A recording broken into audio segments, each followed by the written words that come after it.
Diane, 11 p.m. Leaving One-Eyed Jack's. Jacques Renault is hooked and will be reeled in by Sheriff Truman and his men as soon as we get him back stateside. The truth of what happened that night at Jacques' cabin is as ugly as one could imagine. The broken chip, the bird, all of it. There's a feeling of death in the air, Diane. I can't explain it, but it's as tangible as the air I'm breathing. Maybe it's the evil that Harry talked about.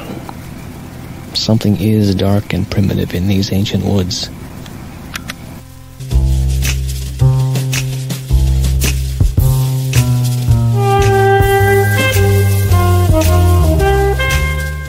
Hello et bienvenue dans ce nouvel épisode de Lynchplaining. Je suis Sofiane, avec moi Dorian. Salut Sofiane. Et on a une invitée de marque, c'est Charlotte Bloom qui nous rejoint. Salut. Alors Charlotte est journaliste sur OCS TV. Ouais.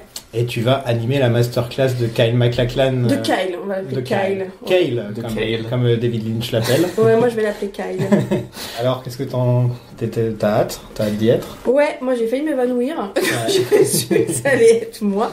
Non, j'ai pas de diète parce que le moment d'attente là est trop bien. Ouais. Les révisions, qu'est-ce que je vais lui dire, comment je vais m'habiller, de quoi on va parler.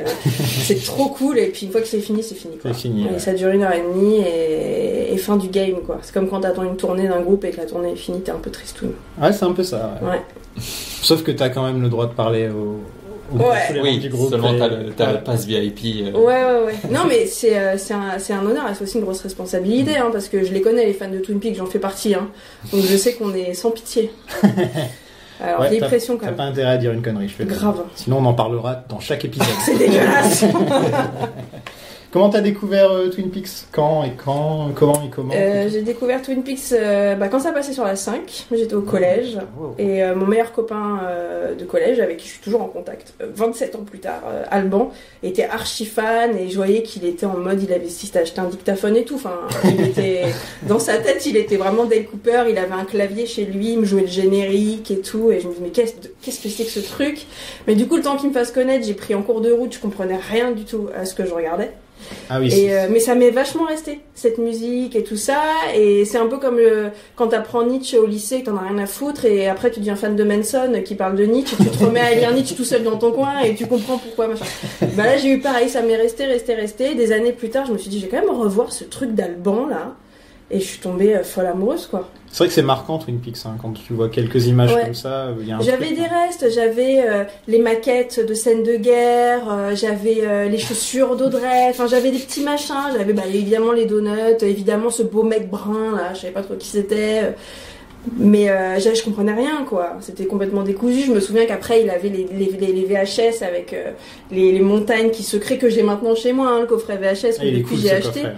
Et je voyais ça chez lui, je me disais, mais il est obsédé, c'est pas possible, quoi. Et je pense que, oui, je sais, même aujourd'hui, je suis pire que lui. Hein. T'as combien de tatouages Twin Peaks? 4. 4. C'était même pas dans mes questions. Ouais. Est-ce que t'as une saison préférée? La première. La première? Ouais, parce que y a tout. En fait, c'est vrai que ça se délite un peu, même si là, dans mon rewatch, je suis au 8 ou 9e de la 2 et je suis beaucoup plus clémente maintenant et je trouve que ça se tient, à part quelques petites sorties de route, ça se tient. On n'est pas encore arrivé au moment où on se dit vraiment, non mais là, jusqu'à l'épisode 9, ça va. Quoi. Ouais. Jusqu'à l'épisode 9, ça va. Et en fait, la 3, j'ai du mal encore à me dire que c'est la saison 3 de Twin Peaks. Je sais que c'est Twin Peaks et je sais que c'est les mêmes gens, mais c'est autre chose. Hein. Donc vraiment la 1, ça reste... Je crois que personne te disputera. C'est vraiment quelque chose à part. C'est pas Twin Peaks saison 3. C'est un projet de Lynch. Plus, ouais, c'est ça. Et c'est vrai que tu passes à côté de moments d'émotions super forts, type les retrouvailles de Ed et Norma et tout, mais tu peux vraiment la regarder sans savoir ce que c'est Twin Peaks. Et découvrir une nouvelle histoire. C'est juste que tu vas louper des belles subtilités, des petits clins d'œil et des choses que nous on a compris sans que notre voisin comprenne quoi. C'est comme Firewalk With Me que tu peux regarder tout seul sans avoir vu la série pour moi. Firewalk. Ouais, en te demandant qu'est-ce que tu fous dans cette galère. Parce que en soi. C'est pour ça qu'à Cannes c'est pas bien passé par exemple. T'imagines quand tu le revois aujourd'hui, tu penses à des gens qui voient ça sur grand écran. Ouais. Mais c'est d'une violence. Il y a des scènes hyper chaudes. tu peux pas t'attacher aux personnages parce qu'ils sont tellement démantelés de partout, il y en a tellement, la choralité est tellement large qu'en fait tu t'attaches à personne, donc t'as du mal à comprendre les enjeux émotionnels de ce que tu regardes. C'est hyper bruyant, la musique elle est violente, et t'as des moments extrêmement érotiques auxquels tu t'attends pas du tout. C'est super bien jusque là ce que tu décris. Ça a l'air bien, hein. Mais vraiment moi je n'aime pas Fire Walk With Me, et aujourd'hui pour moi il me sert à comprendre la saison 3. C'est-à-dire que t'as Blue Rose, t'as des, tu vois, t'as des trucs qui te font mais bien sûr. Ça, mais la saison 3 ressemble plus à Fire Walk With Me qu'à la saison 1 par exemple. Clairement. Est-ce que t'as un moment préféré dans la saison 1? Alors, globalement, mes moments préférés, c'est la femme à la bûche. Okay. C'est les intros de la femme à la bûche, et puis essayer de me les redire en tête quand je regarde l'épisode. Enfin, c'est vraiment des beaux moments. Après, je suis super, super amoureuse de Dale Cooper et de ses longs cils et de... Moment préféré de la saison 1, les cils de Dale Cooper, non, et de sa candeur et de trucs comme ça. Mais c'est vrai que j'ai du mal en fait à favoriser une scène. Je favorise une ambiance. J'adore les moments dans le commissariat qui sont hyper comiques. Là, on va en parler tout à l'heure, mais il y a des moments de comédie où Catherine, dans l'épisode 7, qui se retrouve avec Shelly attachée à une corde et qui est là, elle en a rien à foutre. Elle pense que... Tu vois, il y a des espèces de moments où tu te dis, c'est même pas sûr qu'à la base ça devait être drôle, ce truc-là, était dans du Jacques Tati presque. Donc c'est les moments les plus décalés, le lama qui passe, enfin voilà, c'est des moments où tu fais qu'est-ce que c'est que ce truc. Mais j'ai pas de scène culte. Bon, en dehors de l'agent Dale Cooper, quels sont tes persos préférés? J'adore Harold Smith. Ah, là on n'y est pas encore, donc saison 1. Il va arriver, mais en fait moi ce que j'aime beaucoup chez Lynch, c'est la mélancolie. Et je trouve que c'est le personnage qui intègre le plus la mélancolie. La femme à la bûche, juste dans ce qu'elle incarne, dans le côté, tout ce qu'on aime chez Lynch, le côté méditatif, proche de la nature, etc. Je trouve que c'est beau. Et puis c'est vraiment la personne qui nous rappelle pendant toute la série, regardez ce qui se passe autour de vous, et écoutez ce qui se passe. Enfin, c'est la femme qui nous rappelle qu'on est un ensemble d'humains et pas des individus posés les uns à côté des autres complètement par hasard. Donc elle, je l'adore, j'adore Gordon Cole, mais c'est compliqué de pas l'aimer. Bon c'est David quoi. Ouais, je crois que c'est mes préférés. Est-ce qu'il y a des persos que tu détestes? C'est plus tard, mais Wyndham Earl, Léo, je l'aime pas. Mais je trouve que c'est un personnage qui est dur à incarner, et je trouve ça courageux pour l'acteur en tout cas de se dire dans une série où en fait on va aimer tout le monde. Moi je vais être sûr que les gens vont détester quoi. C'est vrai. Parce que c'est vraiment le sale connard, l'homme toxique. C'est vrai que... Ouais, mais Catherine, on aime la détester. Elle a des moments très doux, elle est drôle. C'est jouissif. Léo n'a aucun moment drôle. Léo il est... Ah non, c'est un sale con. Ou alors contre c'est pas voulu quand c'est drôle. Oui, voilà. Oui, effectivement, c'est que lui ne sait pas ce qu'on est en train de voir en gros quoi. Parlons de Kyle un peu. Quel est le projet Kyle Lynch que tu préfères en dehors de Twin Peaks? Parce que je sais que la réponse va être Twin Peaks. C'est pas dur, c'est Blue Velvet. Parce que ça va être... Enfin, qui va répondre d'une à cette question À mon avis, on va en avoir plein de messages. On va avoir plein de messages pour dire... Je suis désolée. Non, mais toujours des réponses surprenantes, on sait pas. Hein. Je sais pas, vous, c'est quoi? Blue Velvet, hors Twin Peaks. En fait, personnellement, ils ont deux... Dune, j'ai pas connecté du tout. Non. Je l'ai même pas fini, je crois. Il est pas mauvais dans Dune. Ah bah non, c'est pas lui. C'est un petit c'est un peu comique. Enfin, c'est kitsch. Ça marche pas. Ouais, c'est kitsch à mort. C'est kitsch, et puis il y a plein de... Alors que Blue Velvet, il fonctionne super bien. Blue Velvet, c'est beau, il est et très puis bon dans lui, Blue Velvet. il est multiface, quoi. Tu sens qu'il est attiré par le vide. Moi, j'adore ça dans Blue Velvet. C'est qu'il est pas lisse du tout. Il est hyper attiré par le côté sombre. Et c'est intriguant. Oui. Et niveau film et série que Kyle a fait en solo? Ouais, alors il y a tout et n'importe quoi, hein, je pense qu'on peut le dire, c'est pas méchant. Moi j'adore Portlandia. J'allais le dire. C'est vrai, toi aussi? Alors non, moi je suis pas un méga fan, hein, j'en ai pas vu énormément, mais dans les rôles les plus... Enfin, quand je pense à Il est parfait dedans. Ouais, c'est genre casting parfait, maire de Portland, hein, voilà, si je me trompe pas, et à chaque fois qu'on le voit, c'est un plaisir. Enfin... Ah ouais, Portlandia, je suis allée à Portland à cause de Portlandia, hein, c'est dire à quel point c'était un problème, et j'ai pas été déçue. Donc en série c'est Portlandia parce que dans Desperate Housewives, je le trouve un peu mou. J'aime bien le développement de son personnage, mais bon, quand il arrive, tu te dis on s'en fout, et puis j'ai pas trop envie de le voir dans ce truc en carton.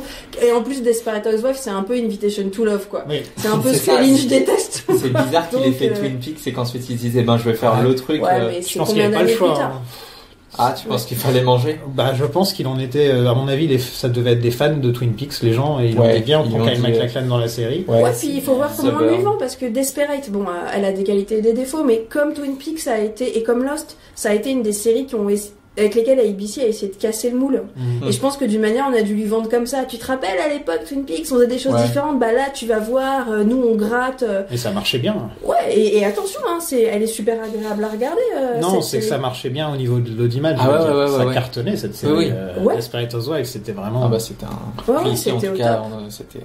Ouais, et après, dans les films, celui que je préfère, c'est Against the Walls, qui est un téléfilm HBO, qui raconte la révolte de la prison d'Attica. Ah, ok. Donc histoire vraie dans lequel il incarne un jeune rookie, un jeune gardien de prison, c'est ses premiers jours, et le mec est arrivé 3 jours avant la révolte d'Attica où en gros les prisonniers ont pris en otage toute la prison, ont tout cramé, ont fait des demandes de rançon, et en fait ce téléfilm HBO a cartonné, et c'est grâce au carton de ce téléfilm que Oz a été commandé.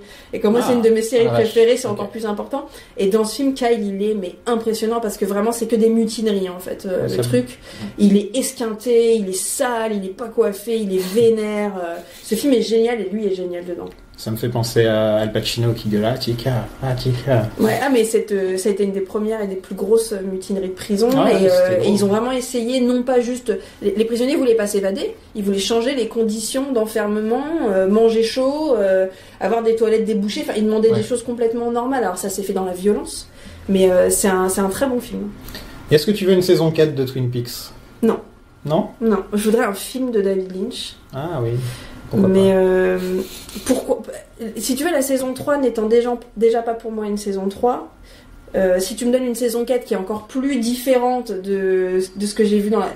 faut arrêter de l'appeler Twin Peaks en fait. Tu peux l'appeler comme tu veux. Si t'enlèves les scènes de la saison 3 de Twin Peaks dont on connaît les persos, bah c'est autre chose. Et c'est... D'ailleurs, je me suis dit un jour, quand j'aurai que ça à foutre, je vais prendre la saison 3, je vais la couper en morceaux et je vais recoller le fan edit. Perso par perso, histoire par histoire, pour voir si c'est pas genre 10 histoires qu'il a coupé en tranches et qu'il a mélangé en fait dans la chronologie. Si, c'est ça qu'il a fait. Ouais, mais je voudrais les voir, tu sais, comme les gens qui ont vu Memento à l'endroit. Ouais. Moi, je voudrais voir toutes ces histoires une par une sans me perdre. Mais non, une saison. Pourquoi vous en voulez une? Il y a beaucoup de choses qu'ils pourraient faire dans une saison 4 qui s'éloignerait encore plus de Twin Peaks, comme tu l'as dit. Ouais. Je vais pas aller dans les détails, mais quand on voit le dernier épisode de la saison, ça peut qu'être complètement différent. Ouais, un monde différent, littéralement. Ouais. Donc, oui. C'est juste parce que tu veux du rab. Parce que je veux du Lynch. Parce que est-ce que tu veux du Lynch, je dirais jamais non, quoi. Ouais. Là, il se fait vieux en plus, donc tant qu'on peut en avoir du Lynch, tant mieux. Mais vouloir du Lynch et vouloir du Twin Peaks, c'est pas la même chose. Ah non, du tout. Là, la réponse c'est je veux du Lynch. C'est pas forcément je veux du Twin Peaks. Mais s'il décide de faire une saison 4, je vais pas cracher dessus, quoi. Carrément pas. Mais on en parlait l'autre fois et ça rejoint en fait ce que tu racontes, c'est que s'il y a un autre projet Twin Peaks, ce sera pas Twin Peaks. Et à la limite, moi, personnellement, je serais pas contre qu'ils refassent une série. Peut-être que ça sera une extension de ce qui a pu être abordé dans la saison 3, mais on sera sur un autre projet, on sera sur autre chose en fait, sur une autre narration, d'autres histoires. Je pense personnellement que Lynch ne fera plus rien au niveau audiovisuel, cinéma, série, sauf si c'est une saison 4 de Twin Peaks. Le problème, c'est que là, personne ne lui paiera jamais une saison 4 de Twin Peaks, parce que nous, on est contents, on a vécu un truc fort et tout, mais quand tu discutes avec des gens qui regardaient pas, ils ont trouvé ça inregardable. En gros, Twin Peaks, ça a fait des scores mais catastrophiques. Enfin, on a rarement vu des scores aussi petits. Que ce soit sur Canal+, ici, ou sur Showtime aux États-Unis, ça ne marchait pas. Ça leur a coûté une méga blinde. Ils lui ont donné une liberté absolue, y compris financièrement, y compris de temps et tout. Et à part se dire, on est la chaîne qui a ressuscité Twin Peaks, ils en ont retiré quoi, Showtime? Rien. Ils ont maintenant tout le merchandising autour de la série. Ouais, ça pour le coup. Ouais, mais on l'achète sur... Enfin, moi j'en achète tous les jours. Je suis habillée en Twin Peaks, j'ai mon sac, mon portefeuille, j'ai tout ce que tu veux. Je n'achète jamais sur le site de Showtime. J'achète sur des sites, sur Etsy, sur n'importe quoi, mais ils ont eu un gros boom de subscription, d'abonnement. Ouais. Au moment de Twin Peaks, et quand Twin Peaks s'est arrêté, c'est redescendu. Les gens qui étaient juste abonnés à ça, juste le temps de regarder Twin Peaks, Et ouais, les pauvres, c'est vrai qu'ils ont proposé Twin Peaks, donc le public de Twin Peaks est allé à Showtime, mais ils ont rien proposé de plus. Public, ils sont jamais dit, et on fait aussi ça, on fait aussi ci, comme HBO peut faire, par exemple. HBO peut se permettre de dire, Game of Thrones est fini, mais regardez, on a Barry qui est super bien, on a ça qui est super bien. Et on a, et Showtime, ils avaient Ray Donovan, quoi, en autre série, tu vois. Mais qui était en saison 5. Ouais, voilà. Mais c'était ça, c'est tout, il y avait que ça, quoi. Et je pense qu'il y a aussi eu un problème nous, on avait un appétit qui était inexplicable, en fait. Je veux dire, la veille du jour où tu savais que t'allais revoir Twin Peaks, moi, j'ai pas dormi, j'étais folle. Et en fait, j'ai eu de la chance, c'est que je suis partie à Seattle un mois plus tard, on devait être à l'épisode 5, je pense. Et donc, je suis allée à Twin Peaks le dimanche soir, où il y avait l'épisode qui était diffusé, enfin, Twin Peaks à Snoqualmie, et j'ai fait le tour de la ville en disant, et c'est où est-ce qu'on peut regarder l'épisode, et on m'a rayonné. C'est-à-dire que je pense qu'il y a eu un problème qui a été fait là. C'est-à-dire que je suis pas pour le merchandising et le marketing à outrance, hein, mais juste à un moment, faites-nous rêver, quoi. Tu vas à Snoqualmie, tu vas au Double R, et les gens te rionnaient parce que tu demandes, vous savez où je peux regarder mon épisode, et j'ai dû attendre le lendemain pour le télécharger. Enfin, c'est ridicule, quoi. J'avais nulle part où le regarder, ce putain d'épisode, en étant dans la ville de la série. C'est triste. C'est-à-dire que ça n'a pas été accompagné. À Los Angeles, ils ont fait des trucs avec les diners qui a été recréé en entier et tout, genre, vraiment, ils ont même fait un coin Black Lodge où t'es dans la Black Lodge, tout ça. Et ils ont rien fait. Par contre, ils ont recréé, ils ont un peu retapé tout le Double R pour que ça ressemble maintenant à Twin Peaks. Et donc, en gros, ils ont payé pour ça et ils se sont barrés, quoi. C'est pas mal. Mais quand tu vas là-bas, t'es dans. C'est pas glamour, hein. Non. Enfin, tu vois, t'as un espèce de micro-musée dans le couloir qui mène aux chiottes, avec plein de petites expos de photos de l'époque, de couves de Wrapped in Plastic et tout, c'est mignon. Mais vraiment, tout le monde s'en fout, en fait. Toi, t'arrives avec ton amour, ton obsession et tout, et tout le monde te regarde, genre, bref. J'ai dormi au Great Northern. Quand t'arrives, ils te font, vous êtes là pour Twin Peaks? Oui, tenez, et ils te filent un petit plan des lieux que tu peux aller voir, enfin le peu qui reste, mais vraiment avec un air. Je m'attendais pas à être célébrée en tant que fan de Twin Peaks, hein, mais j'attendais à vivre un truc en communauté, hein, pas au point qu'ont vécu les fans de Game of Thrones, mais un truc dans ce genre-là. Et puis ça n'existait pas. Ouais, c'est un peu comme si tu vas aujourd'hui dans le café d'Amélie Poulain, je suis sûr qu'ils t'envoient balader, quoi. Ils s'en foutent. Ils voient des gens tous les jours passer, donc. Ouais. Mais là, je suis allée plusieurs jours. Le deuxième jour, je n'avais plus de t-shirt Twin Peaks au Double R parce que je me sentais vraiment la meuf. Où tu te crois ou quoi? Toi, ils vont mettre $10 de plus sur ton. T'es une touriste, quoi. Ouais, t'as le tarif touriste. Non, tu sais, moi, ils vont mettre ma photo comme dans les casinos quand t'es interdit de jouer. Ils vont mettre ma photo sur la porte. Personne ne peut plus venir.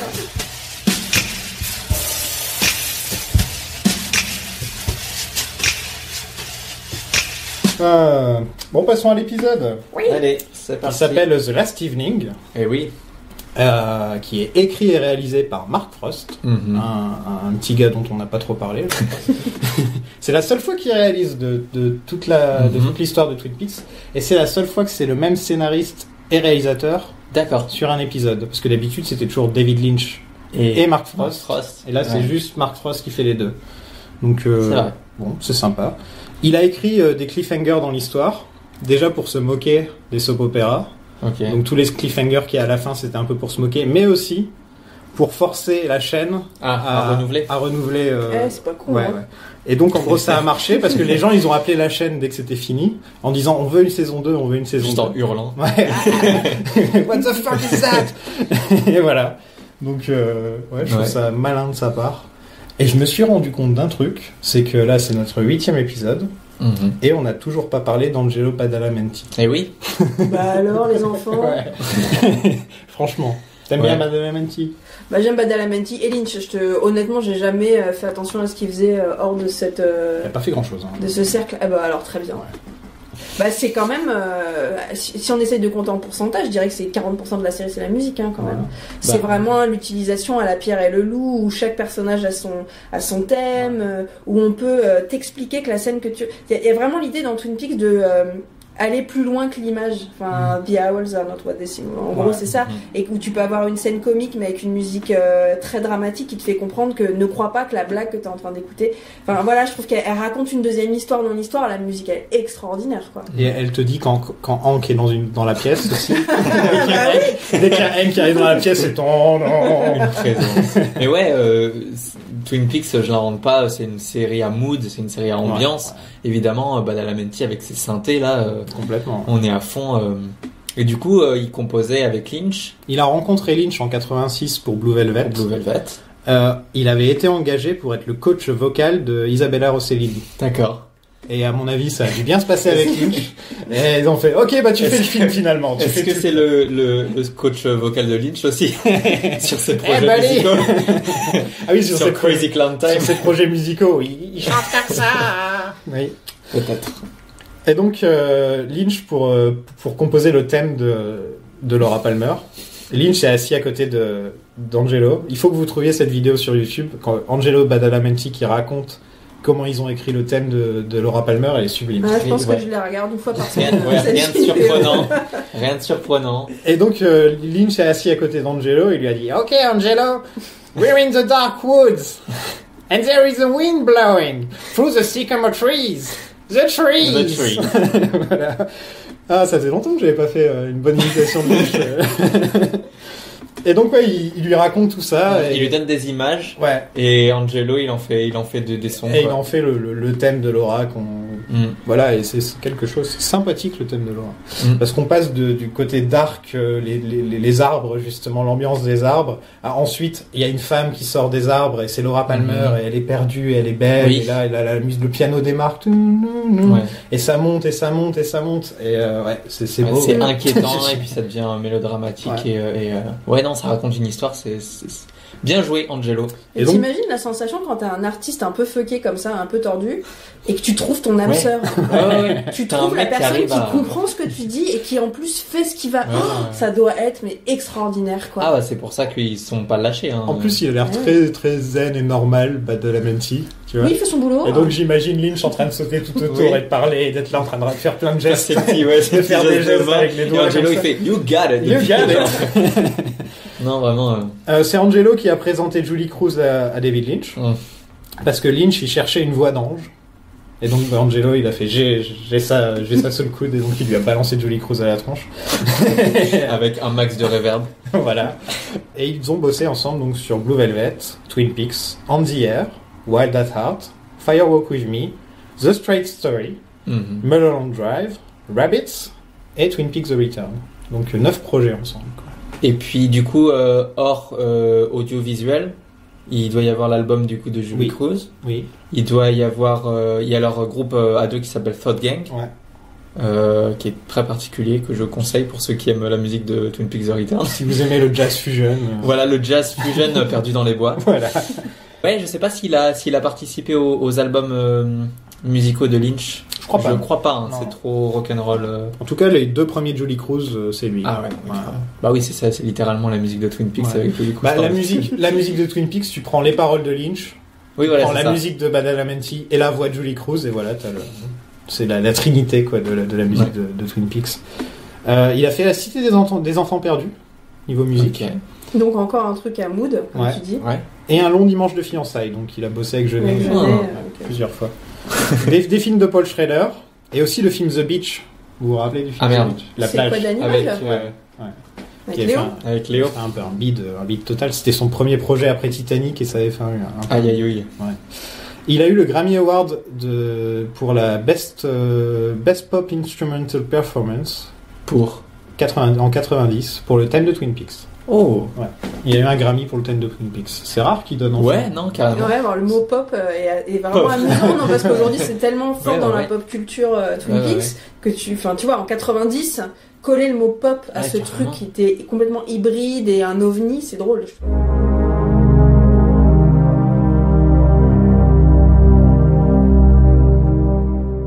Passons à l'épisode. Oui. Et à son générique. On parle pas souvent du générique dans le podcast. Alors j'ai reçu une lettre de l'oiseau. Ah. Il demande qu'on arrête de parler de lui. Ok. Il en a marre parce qu'il veut qu'on respecte sa famille, surtout ses 3 fils qui sont à problème et qui sont chacun dans des problèmes différents. Très bien. Il veut pas qu'on le doxe. Ouais, voilà. Il en a marre, quoi. Ça marche. On respecte la volonté. Donc on va faire une pause. On va pas parler de l'oiseau pendant les 3 prochains épisodes. Ok, je propose qu'on se... Vu que c'est les épisodes sur le film, donc on reparlera de l'oiseau dans la saison 2 de Twin Peaks. Très bien. On fait une pause. On fait une pause.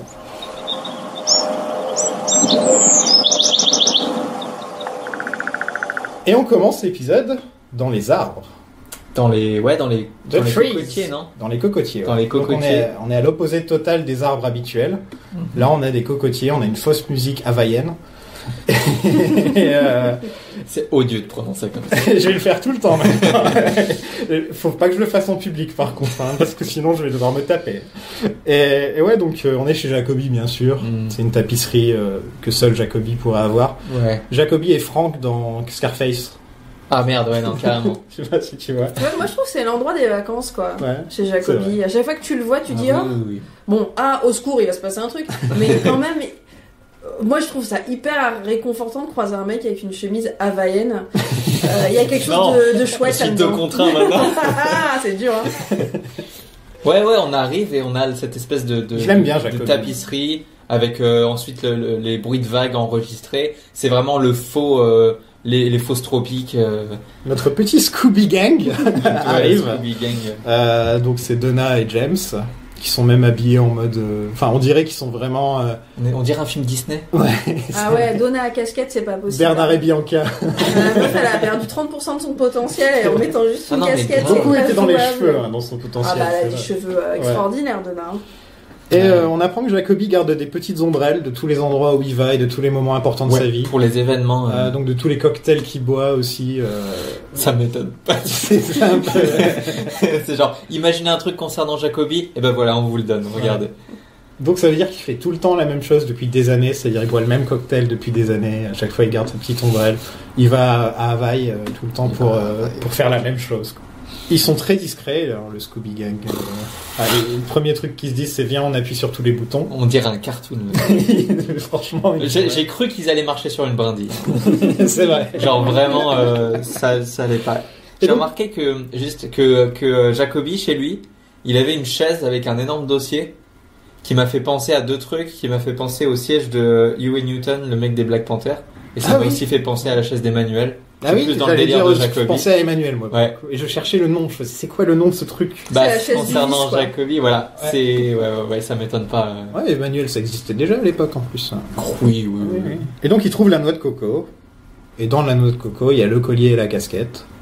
La cassette. La cassette. Est-ce qu'on peut se dire quand même qu'un collier best friend pour un couple, c'est chelou, non? Oui. C'est best friend pour toi, un cœur comme ça? Mais c'est marqué dessus. Ouais, il y a marqué BFF dessus. Il y a marqué best friend. Ah ouais, j'ai Soit la claire. Alors on est qui? On est quoi l'un pour l'autre là? Laura, elle veut faire passer un message à James. Ouais, c'est vraiment. sur le collet, il y a marqué You're very dumb. You are so fucking stupid. I just can't. And what with the forehead? Pas le physique. Le front de James. Ah, pas le physique, mais on l'aime. James. Bah, il est quand même très cool. Oui. James! What'd you do? I just hit a button. Hit it again.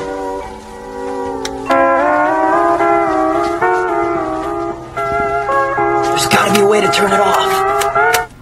Jacobi, pendant ce temps-là, lui, il est en train de paniquer total parce qu'il voit Maddie déguisée en Laura et c'est pas bien de faire ça à quelqu'un. C'est vraiment pas bien, quoi. Elle est un peu en Laura version clocharde. Hein. Oui. Elle est en mode tout fait 3 mètres, son manteau traîne par terre, son écharpe fait 10 fois le tour. Enfin, qu'est-ce que c'est que cette Laura de bas étage quand même, hein. C'est James. Raté. C'est la vision où c'est en tout cas James qui se dit comment ça marche un costume, et ben on met tous les vêtements. En fait. On ouvre, on vide l'armoire. On dirait vraiment une daronne, quoi. Ça n'a aucun sens de l'habiller comme ça. Bon. On dirait qu'elle sort de sa classe d'aérobic ou un truc comme ça et qu'elle a mis son gros manteau. C'est un enfer. C'est un enfer total. Jacobi se fait tabasser. Et il a une crise cardiaque en même temps. C'est pas son jour, hein, Jacobi. Ah ouais, non. Et là, il y a Mark Frost qui se fait plaisir avec le super close-up sur l'œil de Jacobi. Qui se dilate. On est à fond Hitchcock là. Et là, ça change sur la roue du casino.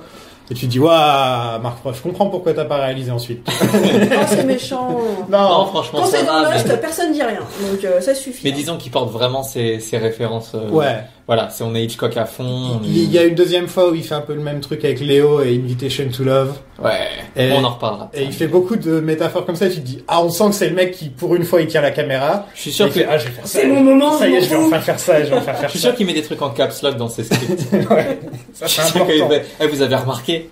Ouais, Jacobi, il en prend plein la gueule. Ouais, donc on a une transition sur la roue qui tourne. La roue tourne, va toujours tourner, comme dirait Frank Ribéry. Et Cooper est toujours en train de gagner au Jack Black. Au Jack Black. Il gagne le Jack Black. Ça va pas aujourd'hui, j'ai vraiment du mal. Casquette et cassette. Jack Black et Black Jack.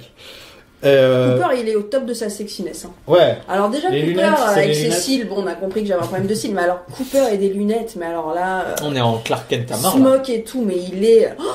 Il aurait fait un fume, bon quoi. Clark. Il aurait fait un super Clark Kent. Il aurait fait un James Bond, il aurait fait ce que tu veux, en fait. Mais, ça suffit, je ne te regarde même pas. Comment tu Il est fais pas ça anglais. Mais autant Ed avec sa moustache, bon, bref. Oui. Autant Dale Cooper avec ses lunettes, Il faut en faire valoir. c'est extraordinaire. Et les cils d'Ed, on en parle. Et le mulet. Et le de mulet. Ed, on en parle. Ed qui perd, lui. Lui, c'est vraiment... Mais genre, c'est un il loseman, repart, Ed. Non, mais Ed, il a la loose. C'est on vrai, sait. ouais. Ouais, il a pas de chance. Il le mérite pas. Hein, mais il a Non, mais... Bon, C'est un mec génial, mais il a pas de chance. sans dire pourquoi, on sait que ça va tourner. Ça va aller. Voilà. Blackie joue au tarot. Dans les cartes qu'on peut un peu voir, qu'il y a une reine qui va peut-être croiser un roi. Et le roi, en l'occurrence, c'est le proprio de l'établissement. Et la reine, en l'occurrence, c'est celle qui choisit la carte de la reine. Donc, si on regarde un peu tout ça, il t'explique déjà les scènes qu'il y aura après. Si juste tu mets pause sur le truc de tarot, c'est expliqué comme ça. Ah, c'est pas du tarot, hein. c'est des Pas cartes. du tarot. C'est des cartes de jeu. Ah oui, non, basiques, c'est pas du ouais. tarot, c'est lire avec les cartes. Yes. C'est en forme de croix, je sais plus comment ça s'appelle. Ouais, j'ai appelé Ouais, ça fait un tarot. solitaire plus, quoi. Ouais, exactement. Ouais, on fait une réussite. Passe une bonne soirée, Blake. Il y a Audrey qui arrive en lingerie blanche et rouge, boom chiki wawa. Voilà, ça fait 2 épisodes où Audrey elle est au top. Ah bah là. La pauvre. Non, mais la pauvre. Oui, Ouais, elle, ah est pas, oui, non, elle non. est pas méga à l'aise. C'est hein. chaud, hein. Elle est pas Non, méga à non, l'aise. c'est pas bien sa situation, c'était pas ça dont je Ah, parlais. mais même pas genre. Sherilyn Fenn, c'est un peu bon, bah... Ouais. Là, il n'y a pas trop de sexiness dans Non. Twin Peaks, les filles sont hyper habillées, il va quand même falloir qu'on mette un petit coup de... Et ça tombe sur elle, quoi. Ouais, tu penses? Ah bah... Oh, elle a pas attendu Après, d'être en Lynch, il lingerie crache pour. pas sur la sexiness non plus. Son Ouais, personnage mais a toujours elle été a autour toujours de été- ça. Elle a quoi. toujours eu énormément de charisme. Oui, mais toujours c'est de beaucoup l'attitude. de- Hein. Là, on n'est Ouais. pas sur de l'attitude, on est Ah oui, sur on est des, sur on est du- sur des seins, on est sur des décolletés. justement. On a perdu de la en subtilité. Bah justement, Owana ouais, il y a Jack. zéro attitude. Elle est hyper mal à l'aise. Elle non est mal à plus. l'aise, ouais. Ah, Bah, ouais. elle essaie de reprendre le rôle de Laura, mais Laura, le truc, c'est que voilà, quoi, elle est dans ce milieu, dans ce monde depuis longtemps. De ce qu'on a cru comprendre, c'est qu'elle était vraiment toujours un peu mêlée à tout ça, même si elle était pas. Elle était complètement camée, surtout. Et elle était complètement camée aussi. Ah oui, la pauvre Audrey, Et elle arrive avec son verre de Audrey, lait et ses cookies, et on la met en slip. Enfin, Audrey, c'est on a horrible, hein. eu la conversation la dernière fois. Est-ce qu'elle a déjà couché avec un homme, Audrey, à ce moment-là? Mais non, dans la puisqu'elle série dit on le comprend dans un dialogue qu'elle a avec Dale Cooper, dont elle est folle amoureuse comme moi, où elle lui dit je n'ai laissé personne me toucher. Donc elle lui dit je suis vierge. Ouais, mais de toute façon, c'est ce qu'on pense. Elle a pas d'amis. On est d'accord. Elle Elle est est très seule au seule monde. dans sa vie. Elle est rejetée par son père, Elle a que son son frère prend toute voilà. la place. Enfin, Ouais, bref. donc, Là, on la ouais. trouve vraiment dans un moment où elle est très vulnérable, elle est mal à l'aise, et elle fait ça pour coupe en réalité. Mais oui, Elle par donne tout. amour. Oui, ouais. elle le voit dans les écrans d'ailleurs. Au même Oui. moment. Et donc on lui annonce que le proprio va venir la voir parce qu'il aime être le premier, blablabla. Bravo. Et là on se dit ah merde. Ça on commence à courir, on réfléchit 2 secondes et on fait ah ouais merde c'est qui le Il y a proprio une tiens. possibilité que. Il y a une possibilité que ce soit son oncle, soit Ouais. son père. Donc ouais c'est pas top. Elle choisit la reine de carreau. Mhm. Donc Queen of Diamonds Of en Diamonds, anglais. yes. Diamonds are a girl's best friend. C'est Marilyn vrai. Monroe, on y revient. Qui toujours Audrey et Marilyn ont toujours eu un lien depuis le début dans l'histoire, donc on continue à tourner autour de ça. T'es en train de dire que c'est cohérent, Twin Peaks, là? Oui. Mark Frost, il fait tout pour que ce soit cohérent. Oui, Mark Frost, il Le donne pauvre, tout. et Lynch, il arrive derrière, il fout tout. Voilà. Exactement. Il fait attends, moi. Active-moi la caméra 2 secondes. Et dans la cartomancie, la dame de carreau, ça représente une figure puissante, une femme négative qui cherche à s'imposer dans tous les domaines. De conditions aisées, la femme de carreau est une carte de mauvais augure qui prévient le consultant de dangers induits par des relations nuisibles. Et souvent associée au plaisir de la chair, la dame de carreau peut évoquer le libertinage. Ah ben, On est Mark bien, là. Frost, il a tout donné. On quoi. est dedans, là. On est dedans. Bah voilà. Diamonds are a girl's best friend. Pendant ce temps, Cooper fait son espion. Mhm. Il interroge Jacques. Je voulais parler d'un petit truc. Vous connaissez D.B. Cooper? Ça dit D.B. quelque Cooper. chose? D.B. Cooper. D.B. Cooper, c'est un mec qui en 71, il a hijack un avion Il a pris en otage un avion. Il a pris en détourné un avion. Il a récupéré $200 000 et il s'est barré en parachute et on l'a plus jamais revu. J'adore. Voilà. Et donc il est encore de nos jours, le FBI est encore en train de chercher, genre savoir. Et de temps en temps, il retrouve des billets, des trucs comme ça. Tu sais, genre dans l'eau, il retrouve des billets qui appartenaient à D.B. Cooper. Et donc on pense qu'il est mort, mais on n'a jamais retrouvé son corps, on n'a jamais rien du tout. Et il y a des rumeurs qui disent que le D. Cooper, donc Dale Cooper, est basé sur un peu sur ce personnage. Ce qui est pas étonnant quand tu connais Lynch et Frost, qui aiment bien ce genre d'histoire. Ouais. C'est pas étonnant. Quoi. Voilà. Je voulais juste faire mon petit point. D.B. Cooper, allez lire tout ça parce que bon, il a piqué $200 000, ce qui vaut 1 million de nos jours. Quoi. C'est pas... Ce que j'allais dire, pour 200 000 balles aujourd'hui, tu vas pas loin. Hein. Mais pour 1 million, ça va. Tu peux commencer à te refaire une vie.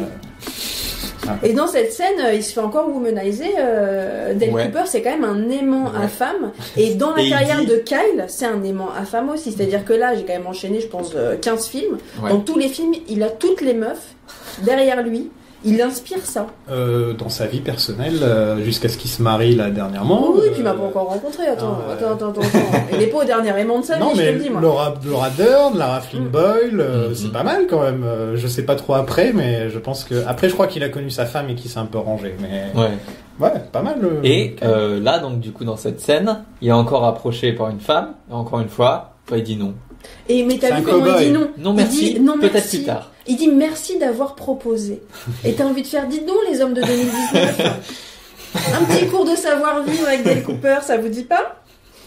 Donc il se fait passer pour le cerveau de l'histoire et il fait Jacques qui tombe totalement dans le panneau. Avec un magnifique I am the bank, qui est un peu le I am the FBI de cette saison. Je suis là-bas. Il est tout en fait. Je suis les arbres. Et on apprend que Léo a forcé Laura à mordre le jeton donc, qui est cassé pendant que Waldo l'attaquait. Et tu te dis, putain, il faut y aller fort pour mordre un jeton de casino et le casser avec les dents. Ouais. Déjà, ça veut dire que voilà, c'était pas un bon moment qu'elle passait. En plus, elle se faisait attaquer par un oiseau pendant qu'apparemment Léo la violait ou couchait avec ou apparemment en même temps. Il l'a violenté en tout cas. En tout cas, en même temps, il faisait des trucs sur elle quoi. Oh, donc ces dernières heures à Laura Palmer. La dernière soirée de Laura Palmer et c'est d'ailleurs le sujet de Firewalk with Me. J'allais dire, j'espère qu'on ne le verra jamais. Et pendant ce temps-là, Jacques il bave. Et il est dégueu. Hein. Il y a un gros plan sur sa bouche et il dit bite the bullet baby, bite the bullet. Et Cooper il est horrifié, tu vois sur la tête de Cooper qui a envie de lui en coller une quoi, tu vois genre il serre les dents, il dit merci d'avoir clarifié. Dans 1 heure il est en prison, dans 1 heure il est en prison, dans 1 heure il est en prison. C'est ça. So Leo takes out a chip, puts it in her mouth and says, "Bite the bullet, baby, bite the bullet." On va chez Shelly et Léo, dans leur super maison où ils ont même pas de douche apparemment, vu qu'elle est obligée de se laver les cheveux dans l'évier. Ouais, et puis presque avec du liquide vaisselle. Hein. Elle gère son shampoing, c'est pas du shampoing. Il faut se laver les cheveux avec du liquide vaisselle et un flingue. C'est son style à Shelly. Ah, Shelly, elle m'intéresse beaucoup plus d'un coup, tu vois. La petite hair care routine là, avec le flingue. Et du coup, Léo lui tombe dessus. Ouais, ce connard de Léo qui débarque. Avec son grand You Made Me Do This, qui est la phrase principale du mal toxique. Alors là, c'est la totale. Hein. C'est ta faute en plus. Léo, c'est la totale. Je suis la pire merde et c'est ta faute. Léo, de son point de vue, c'est la plus grande victime de l'histoire de l'humanité. Tu vois, de son propre point de vue, alors que tout ce qu'il fait, c'est causer du mal à tout le monde. C'est un bully, quoi, complètement. Quoi. Il est là pour juste faire peur aux gens. Mais oui, il trime en plus. Il a un boulot pas facile. Quand il rentre, des fois, la bouffe est pas prête. Enfin, tu te rends compte.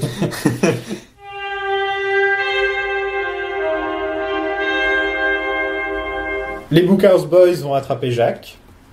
Quelqu'un est enfin arrêté pour le meurtre de Laura Palmer. Ah, c'est la fin de Twin Peaks. Et donc c'est Jacques Renault, on l'avait tous deviné dès le début de la série. On était là genre c'est Jacques Renault, on est d'accord.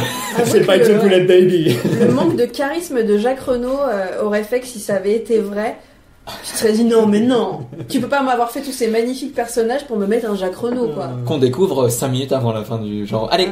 Très énervant, ça aurait été très énervant. Mais on a Andy qui sauve Harry. On a un arc. Voilà. Résolu. Il a appris pendant un épisode à tirer sur une cible. Ça paye. Dans l'épisode. Et c'est devenu Alpha Andy. Voilà. Qui fait ça va trop mal. Truman il fait oui. Ça va trop mal. Genre il a mué d'un coup.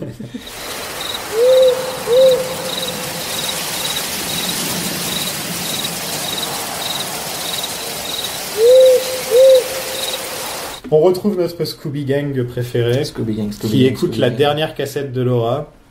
Sa dernière mixtape. La dernière mixtape de Laura, qui a drop juste avant sa mort.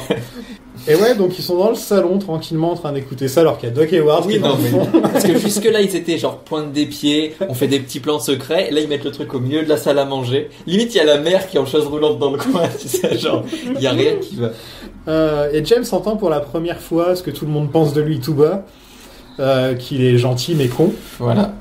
Et j'adore. C'est peut-être la première fois où je trouve que James Marshall joue bien.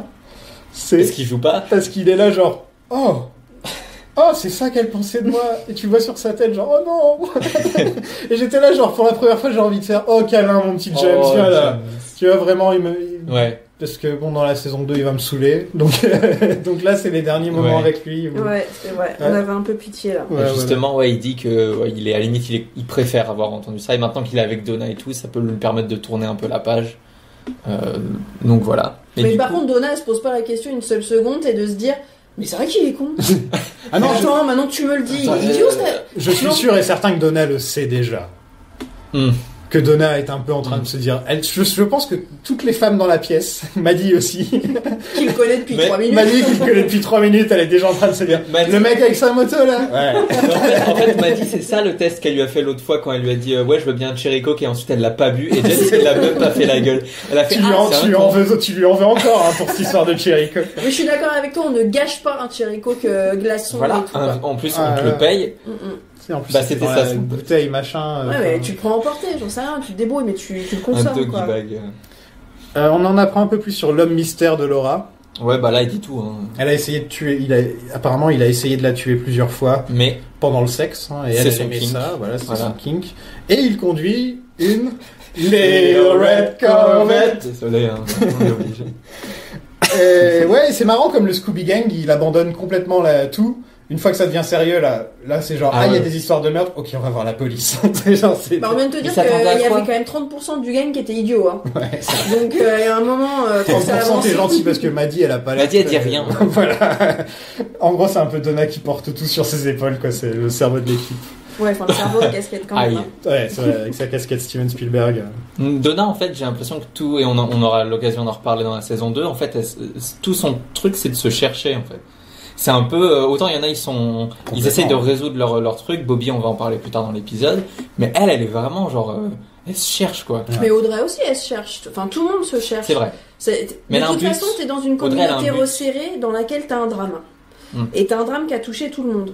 C'est comme je sais pas, Transparent, la série avec un père qui annonce qu'il est transgenre et qui devient la mère de ses enfants. Et ben tout le monde autour se questionne. Et Twin Peaks, c'est exactement ça. Il y a eu un drame. On va tous essayer de trouver où est notre place dans cette communauté et qui on est. Il y en a pas un qui est stable quand même dans ce truc. Et ils sont tous liés à Laura. Les parents un peu, mais les gamins, on va appeler ça les gamins maintenant. Ouais, disons qu'il y a des figures rassurantes qui sont plus ou moins stables. Et puis ensuite, tout le monde... Non, et puis il y a des mecs qui sont bien dans leur peau, dans leur basket, comme par exemple Harry, et quand tu regardes un peu sa vie personnelle, c'est un peu le bordel. Oui, c'est le bordel. Tu vois, enfin, c'est même les gens qui ont l'air bien et normaux, etc. Il y a peut-être que Doc Hayward, au final, qui je crois qu'il a pas de cadavre dans son placard. C'est avant la saison 4. On verra. C'est sur lui. Oh, c'est triste, il est mort. C'est vrai. Très calme.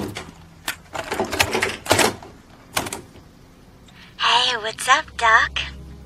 It's Laura, in case you haven't guessed. It's Thursday the 23rd, and I'm so bored. Actually, I'm in kind of a weird mood. God, James is sweet, but he's so dumb. À la Syrie, en Syrie, hein, c'est pas pareil, Léo s'apprête à tout brûler, sa femme avec. Parce que voilà, Léo, il fait pas dans la demi-mesure. Hein. Et il ose lui dire qu'elle lui a brisé le cœur, alors que... Il a jamais rien fait de mal. Réfléchis à ce que tu m'as fait. C'est horrible. J'ai fait la bouffe, la vaisselle, le ménage, je t'ai supporté, tu m'as frappé. Enfin, bon, bref. C'est horrible. Et on passe à une femme attachée qui va peut-être mourir à une femme qui veut se donner la mort. Avec Nadine qui fait un petit pique-nique en intérieur. Avec sa robe de promo, sa robe de mariage. C'est ça, je savais pas. Je pense que c'est prom. Ça représente beaucoup. Comme elle est bloquée vachement à sa période du lycée. Ouais, c'est ça aussi. À l'époque où elle regardait Ed et Norma de loin.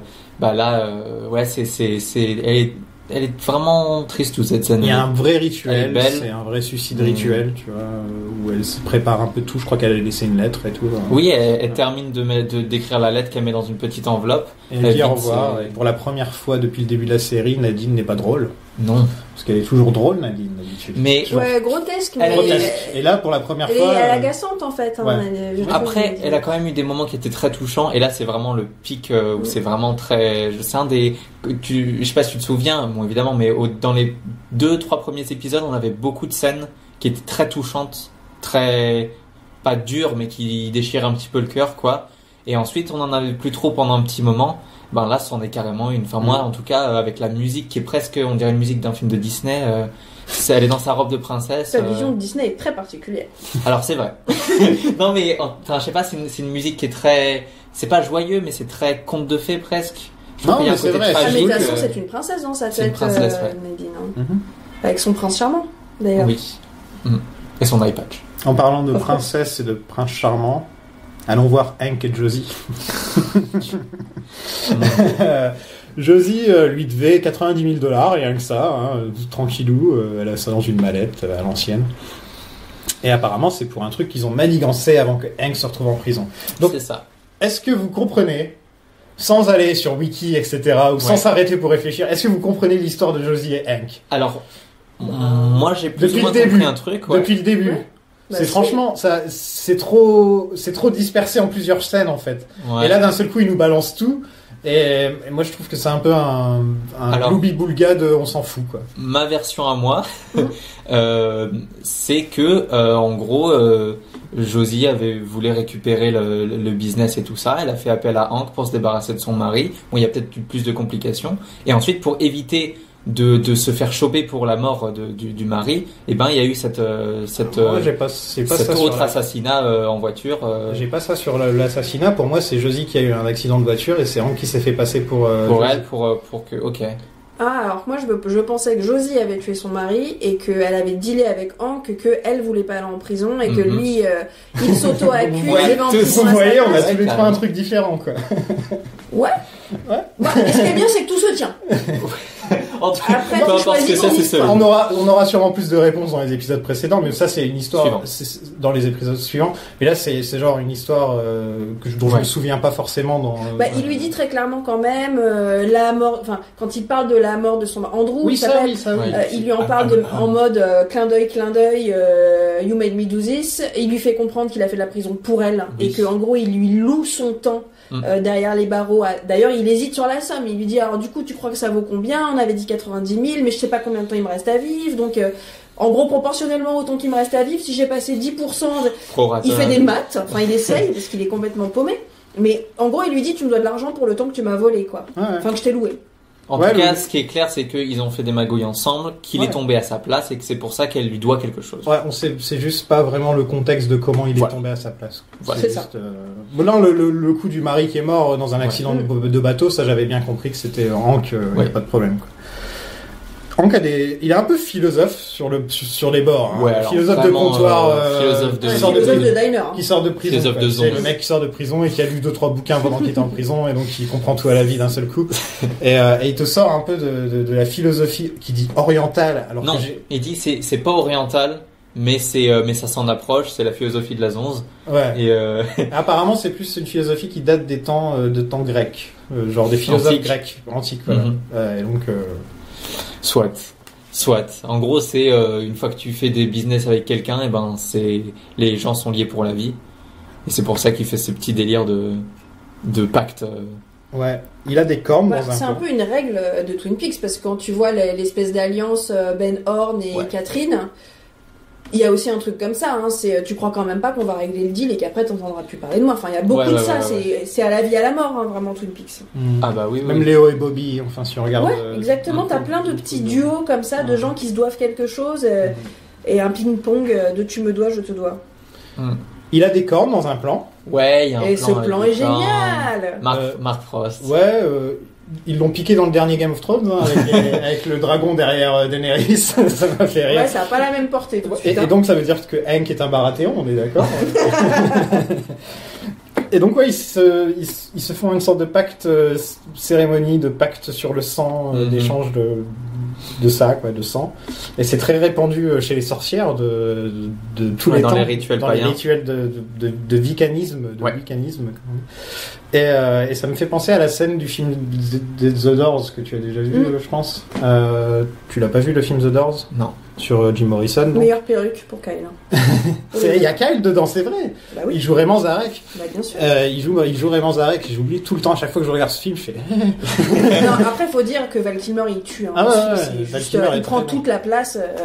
C'est pas grave d'oublier que Kyle est dedans. Et il y a une scène avec sa maîtresse où ils font une sorte de mariage rituel où ils se marient avec le sang, etc. Et donc moi, ça me fait toujours penser à ça. Donc c'est vraiment un truc qu'il y a des gens qui font dans la vraie vie. Même quand on était gamin, on allait en colo, on était amis pour la vie, on a peut-être retrouvé avec des poulets dégueulasses. Qui n'a pas sacrifié des animaux avec ses amis. Franchement. Ouais, et du coup, il y a le plan donc du coup avec les cornes de cerf, etc. Bon bah ça évidemment c'est du symbolisme. Ça a une signification différente dans tous les différents mythes, mais les trucs qui se retrouvent beaucoup, c'est la figure de la fécondité, mais masculine, la chasse. La chasse, maître de la chasse, souvent c'est ça. Hein. Voilà. Dans l'Edda poétique, qui est le mythe fondateur islandais, il y a un cerf roi qui se tient au sommet du Valhalla. Le mec s'appelle Ektirnir et de ses bois tombe la rosée. Ça n'a rien à voir avec Twin Peaks, mais c'est joli, donc je me suis dit... Ça plairait à Lynch, ça. C'est mignon. Carrément. Ouais, donc... je voudrais juste dire... Le diable, les cornes. Exactement, ouais. Voilà. Ouais. Moi, j'avais pensé au maître de la chasse tout de suite, parce qu'il est toujours en chasse, Hank. Oui, c'est un... Mais c'est pas un symbole de renaissance aussi, il me semble. Parce que c'est quand même un personnage qui essaye de réécrire sa vie. Et ouais, ok, ouais, c'est intéressant ça. Et je voulais juste noter qu'on est vraiment Mark Frost à fond avec ses délires de symbolisme et d'occulte et tout ça, parce qu'on a un tirage de cartes, on a un pacte de sang, on a un roi cornu, et on a un sacrifice dans un incendie qui arrive. Donc il y a vraiment Mark Frost qui était là genre vite. Je vais mettre tous les kinks. Un peu comme Lynch dans Elrond Hubbard qui se. Un peu comme Lynch dans le premier épisode de la saison 2 où il met tous ses kinks à lui et il fait vous vous démerdez maintenant. You know, there's a saying in the joint. It's not Oriental philosophy, but it has a similar kind of logic that appeals to my spiritual nature. Once you're in business with somebody, you're in business for life. Like a marriage.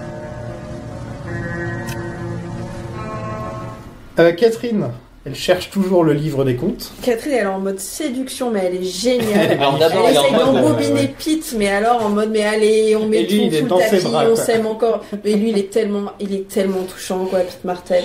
Toutes les femmes le manipulent, en fait. Mais c'est tout ce qu'il demandait, il voulait juste...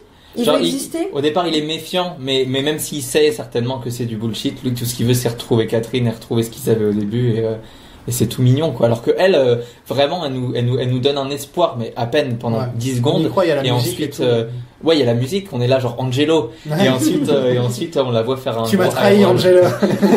Angelo. Un petit truc que j'ai noté, c'est que les employés, ils observent tout par la fenêtre. Oui. Et que Pete, il ferme tous les stores, par ça, Tati à fond. Ça aussi, Jacques Tati à fond. Ouais. J'ai pensé, Et donc, on apprend que Pete était bûcheron pour les Martels. Et qu'il a rencontré Catherine, qui était la sœur du patron. Et lui, il devait être torse nu sur son arbre, aller faire des petits clins d'œil, machin. Je lui ai dit sa grosse moustache de l'époque. Et voilà, quoi. On sait où ça mène. Et en gros, il devait y avoir un amour très physique entre les deux, je pense. Ça devait être ça qui les a... Parce qu'ils ont rien à voir ensemble. Là, quand non, clairement. Comme Catherine avec Ben Horn. Tu sens qu'il y a du désir, et puis il y a un jeu de pouvoir qui est hyper fort entre deux. Ouais. Mais je pense qu'elle, c'est le genre t'as l'impression que c'est le genre de femme qui gère toutes ses histoires comme ça, quoi. Elle gère tout par la force, par le physique et par la domination. C'est des rapports de force. Bah, justement, c'est peut-être un truc qu'elle a pas trouvé chez Pete, qu'elle a trouvé chez Ben, c'est que lui, il est aussi assoiffé de pouvoir qu'elle. Et même plus parce qu'il va la pousser. Voilà, donc, clairement, Pete qui est là, on se demande comment ils se sont retrouvés ensemble. Dans la liste des enfoirés de la série, je trouve que Ben Horn se classe au-dessus de Catherine, parce qu'en plus, il est pimp, quoi. Donc, il est plus ou moins macro, quoi. Il gagne des points. Total. Voilà. Elle joue bien toutes ses cartes, elle récupère Pete dans sa poche, voilà. Une très bonne scène entre les deux, j'ai trouvé que les deux acteurs, c'est super bon aussi. Ouais, ils sont très bien. Forget everything that we've ever said or done to hurt each other. Just like that. Temporarily. On a Andy qui prend son destin en main, qui décide de faire son homme. Il a un coup d'adrénaline après avoir tiré sur quelqu'un. Et sauvé son pote. C'est surtout ça, c'est-à-dire qu'il a sauvé la vie de quelqu'un. Il a sauvé un boost dans son estime en plus parce que c'est le shérif Truman, c'est un mec qui l'admire quoi. Donc j'imagine il doit être vraiment là au top au niveau de l'ego, il est au top là. Il s'apprête à redescendre d'un cran. Mais c'est super beau de le voir être le patron du Boys Club même pendant 30 secondes.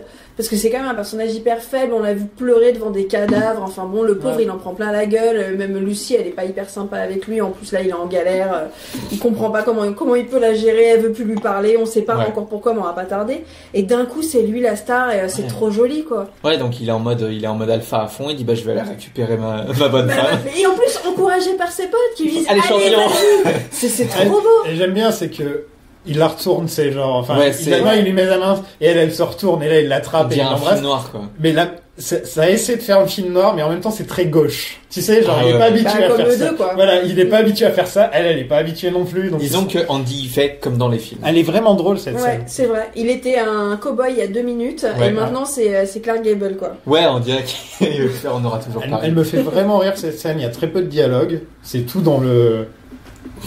Là, dans les soupirs. Il dit rien, et juste tu le vois sortir, et tu vois la réaction de Hawk, là, comme ça, qui est là, genre, oh no. Oui, parce que du coup, voilà, qu'est-ce qui le calme d'un coup? Qu'est-ce qui le calme d'un coup? C'est que donc, comme on avait dit, très certainement, que Lucy est enceinte, c'est pas vraiment une surprise. Voilà. Et qu'elle avait eu un coup de fil de son docteur, etc. Donc, voilà. Donc Lucy est enceinte. C'est officiel.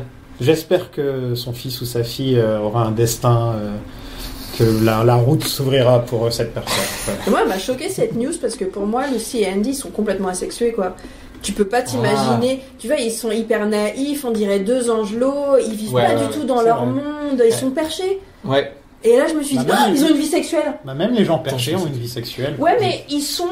Tu sais, ils ont l'air même les vieux, comme ça. On dirait des enfants. Non, mais c'est vrai. Et ça m'a hyper choqué. Je me suis dit, elle est enceinte. Et tu sais, je me suis même dit, mais comment? Bah devine. Tu voudrais dire que c'est genre immaculée conception et que du coup l'enfant de leur union serait une sorte de prophète. J'aime bien où tu vas là. Bobby appelle pendant ce temps-là. Il se fait passer pour Léo. Salut, c'est Léo. Il est nul. Quel mauvais comédien ce Bobby. Mais comme il tombe sur Lucy, ça marchera bien. Ouais, et il fait des références que Lucy ne doit pas comprendre. En plus, c'est un Easy Rider. Référence au film culte de 69 Dennis Hopper avec Dennis Hopper où ils cachent de la drogue dans leur réservoir de moto, et un film très important dans l'histoire du cinéma américain, surtout le cinéma indépendant et de l'ère hippie du cinéma américain, le nouvel Hollywood comme on l'appelait. C'est encore un acte de commencer tout doucement à briser les frontières entre la télé et le cinéma aussi, et de faire des clins d'œil de l'un à l'autre. Constamment. Aujourd'hui, on en bénéficie beaucoup, mais ça a commencé comme ça. Depuis le début de la série, on se retrouve à noter des tonnes de films à chaque fois. Le nombre de films qu'on va regarder à la fin qu'on aura fini le podcast, on aura vu une trentaine de films juste. On pourrait faire un podcast juste sur les films qui ont inspiré Lynch, quoi, tu vois. Et sur le Tibet, non? Vous avez pas lu des livres? Sur le Tibet. Oh, Andy. Oh, Punky. I'm pregnant. Jacques, pendant ce temps-là, il est donc à l'hôpital, il s'est pris une balle dans le bras par Andy. Il avoue qu'il n'était pas avec Laura dans ses derniers moments, qu'il s'est fait assommer par Léo avec une bouteille. On y reviendra dans la section spoiler, j'ai des trucs à dire là-dessus. D'accord. Et Doc est là, il est venu s'occuper de Jacoby. Il fait son boulot. Voilà, il raconte tout à Cooper et Harry, ce qui s'est passé avec Jacoby, tout ça, qu'il y a eu un sosie de Laura. Voilà. Enfin, il dit Jacoby dit qu'il a vu Laura. C'est vraiment Dale Cooper qui en 3 secondes fait OK. D'ailleurs, il en parlera à James plus tard, mais à un moment t'as envie de faire bon, écoute, t'es bien mignon, mais tu peux pas tout comprendre. C'est vrai. Oui, non. Il y en a marre. C'est comme toutes les fois où il voit un personnage, n'importe lequel de ses collègues, qui dit depuis quand tu es amoureux d'elle, et t'as envie de faire. Tu sais, c'est le mec que tu veux pas dans ton entourage. Cooper ex machina. Ah ouais. L'emmène jamais en trivia, quoi, tu vois. Tu l'emmènes en trivia dans un bar, il te gagne tous les trucs. Ouais, dans ton équipe, c'est cool. Dans ton équipe, ouais.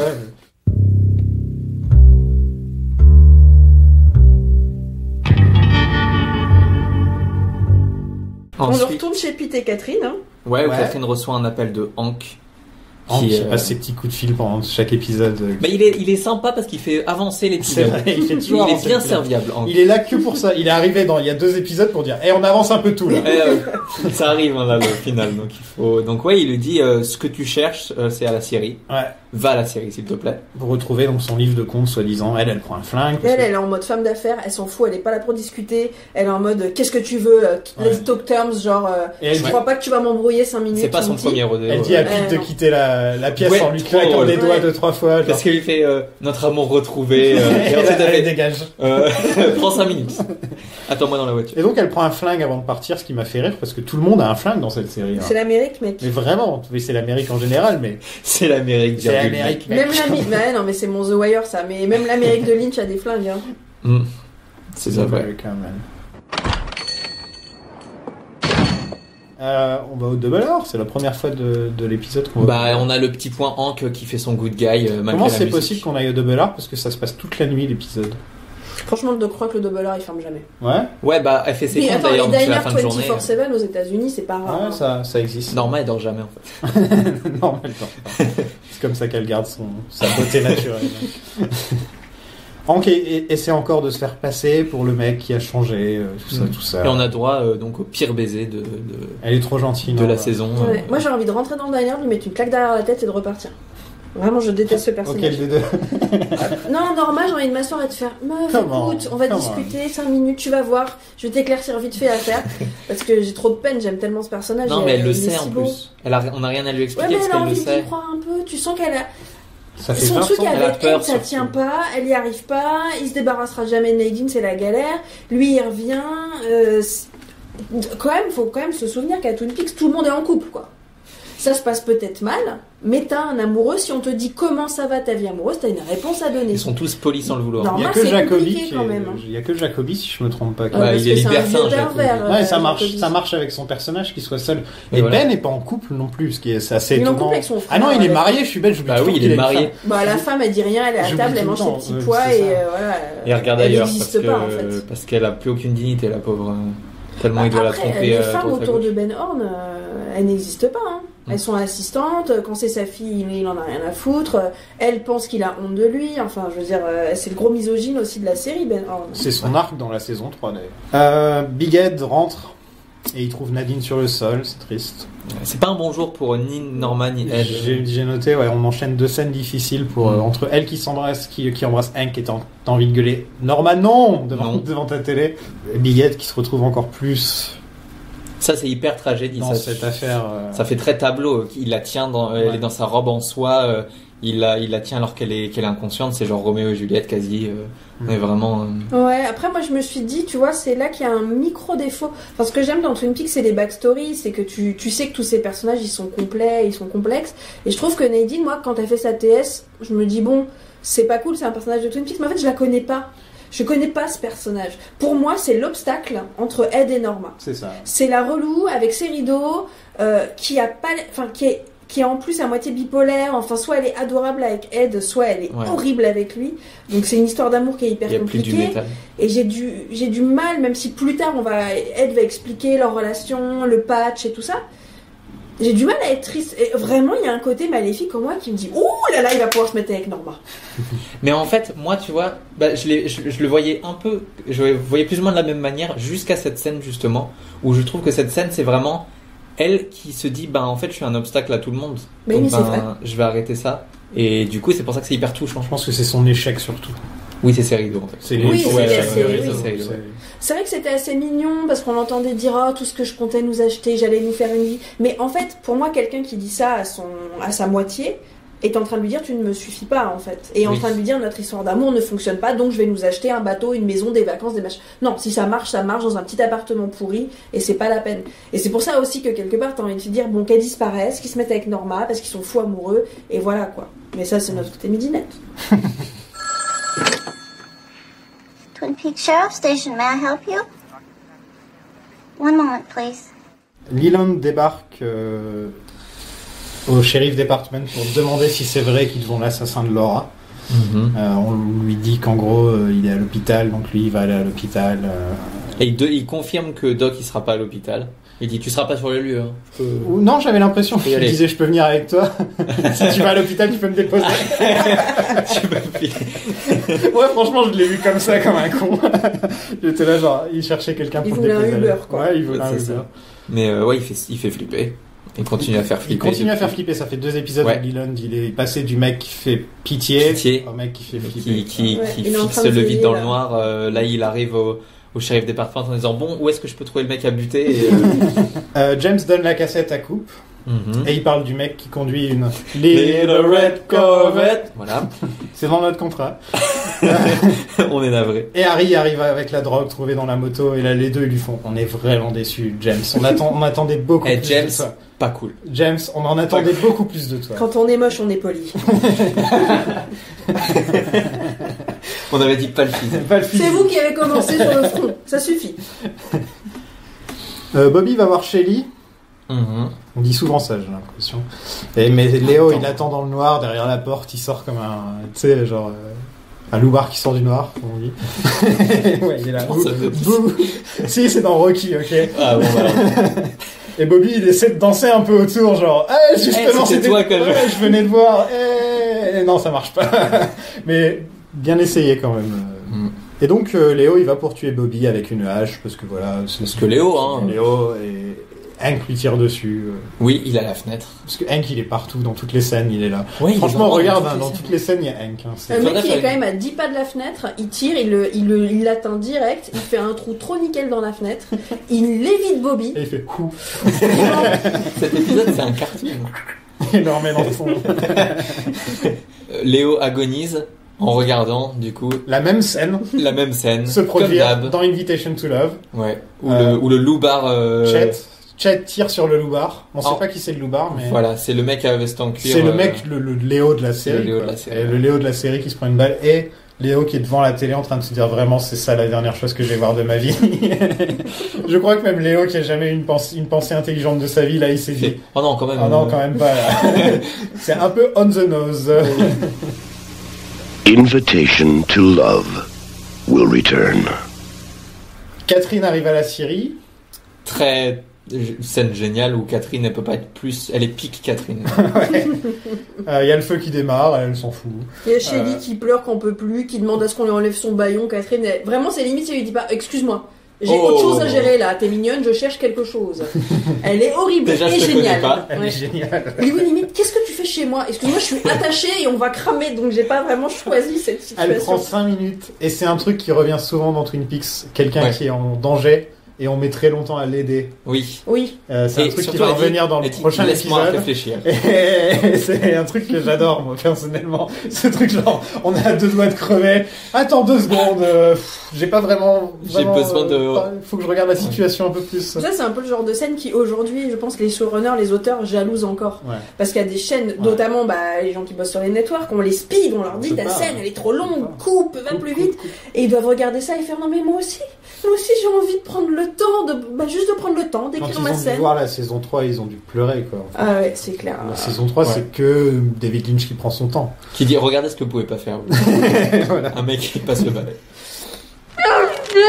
I can't understand a word you're saying. You have a thing in your mouth. On retourne à l'hôpital où quelqu'un fait sonner l'alarme incendie. Puis attache et étouffe Jack. Et c'est Leland. On se doutait un peu avec la scène d'avant. Ah non, vraiment, on se doutait pas du tout. Mais je trouve que Ray Wise, il joue très bien. Le mec qui est là, complètement, on dirait, je sais pas, une sorte de Joker, tu vois, qui est complètement fou. Il est possédé, quoi. Et là, le mec, il est. Et là, d'un seul coup, il s'arrête. Quand l'alarme s'arrête, il s'arrête et là il repart. Mais j'adore, il y a un côté animal qu'on vient de prendre dans les phares de voiture et il se barre en courant quoi. Mais c'est un acrobate du jeu, hein. Vraiment. Moi, il me fait penser au jeu des acteurs qui jouent des robots dans Westworld où ils peuvent passer d'une émotion à l'autre en 3 secondes. Il est vraiment fort pour ça. Il a des arrêts nets. Il est incroyable. Et il peut rire en pleurant. Enfin, il sait tout faire cet homme-là en plus de faire des claquettes. C'est vrai. Ray Wise, un acteur complet. Ouais, on va se faire plaisir dans la saison 2 au niveau de lui qui fait des claquettes, quoi. Ça va c'est être la saison des claquettes. C'est vraiment...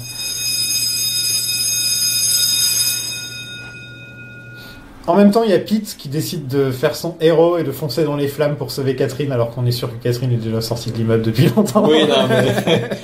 Elle a besoin de personne, Catherine. Sacré Pete. Puis crois-moi qu'elle a pas pensé à Pete en se barrant des flammes. Hein. Elle s'est pas dit une seule seconde.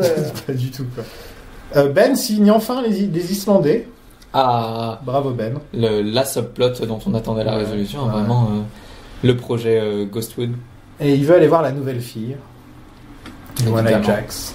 Et évidemment. Il y a quand même une bossue dans la pièce avec Audrey. Ben, c'est Leslie Glatter. J'ai vu ça il n'y a pas longtemps, c'est Leslie Linka Glatter qui est une des réalisatrices de la série. Oh, du 3e épisode. Mais qui est déguisée à ce moment-là. Celle qui a un CV de ouf, qui a bossé sur toutes les séries. Donc ils se sont fait un petit plaisir. Incroyable. Et ils l'ont déguisée. Elle est en mode Igor là dans. Elle est en train de coudre une carte. Et alors que c'est une femme hyper élégante. Je sais pas si vous voyez des photos d'elle, mais c'est vraiment aujourd'hui la femme de 50 ans, hyper bien coiffée, hyper bien maquillée, le brushing dans le vent, les bijoux, les ongles parfaits. Enfin, c'est l'élégance incarnée cette nana. Et là, c'est Quasimodo quoi. Et donc Audrey s'apprête à commencer sa carrière de prostituée en couchant avec son père. Horrible. L'inceste est quand même une thématique. C'est la première fois. C'est la première fois qu'on en vient là, et c'est un sujet dont on va reparler plus souvent. On en parlera dans la section spoiler, mais c'est aussi très. C'est moi qui la ramène avec Mark Frost, mais c'est aussi très mythologique le fait de coucher avec. Ou en tout cas d'avoir cette espèce de menace sexuelle de la part de la figure parentale pour Audrey là. On a tiré une carte et elle se retrouve. C'est très mythologique. Oedipien, exactement. Moi, je peux dire que dans Game of Thrones, on s'embarrasse pas trop toujours de questions. Non. Il démarre là-dessus. On part de là. Scène 1. Le premier roi Targaryen était marié à ses 2 sœurs, quoi. Donc voilà, ça te dit tout de suite le truc. T'as pas besoin d'aller chercher bien loin. Close your eyes. This is such stuff as dreams are made of. Cooper rentre enfin à l'hôtel. Le calme. Ouais. Cooper, il a trop cru que sa journée était finie, que c'était la fête. Il a aucune idée de commandé un petit verre de lait, il s'est dit, c'est fini. Et les grands fans du service 24 heures sur 24 de l'hôtel. La plus belle invention américaine. Ouais. Et Audrey lui a laissé un message qu'il n'a pas le temps de lire. Il l'appelle My Special Agent. C'est mignon. C'est pas mignon, ça. J'aimerais tellement qu'il m'appelle comme ça, je vais peut-être lui souffler. Le téléphone sonne. C'est Andy qui annonce que Léo s'est fait tirer dessus. Et donc voilà, l'épisode se termine avec Cooper qui se fait tirer dessus 3 fois.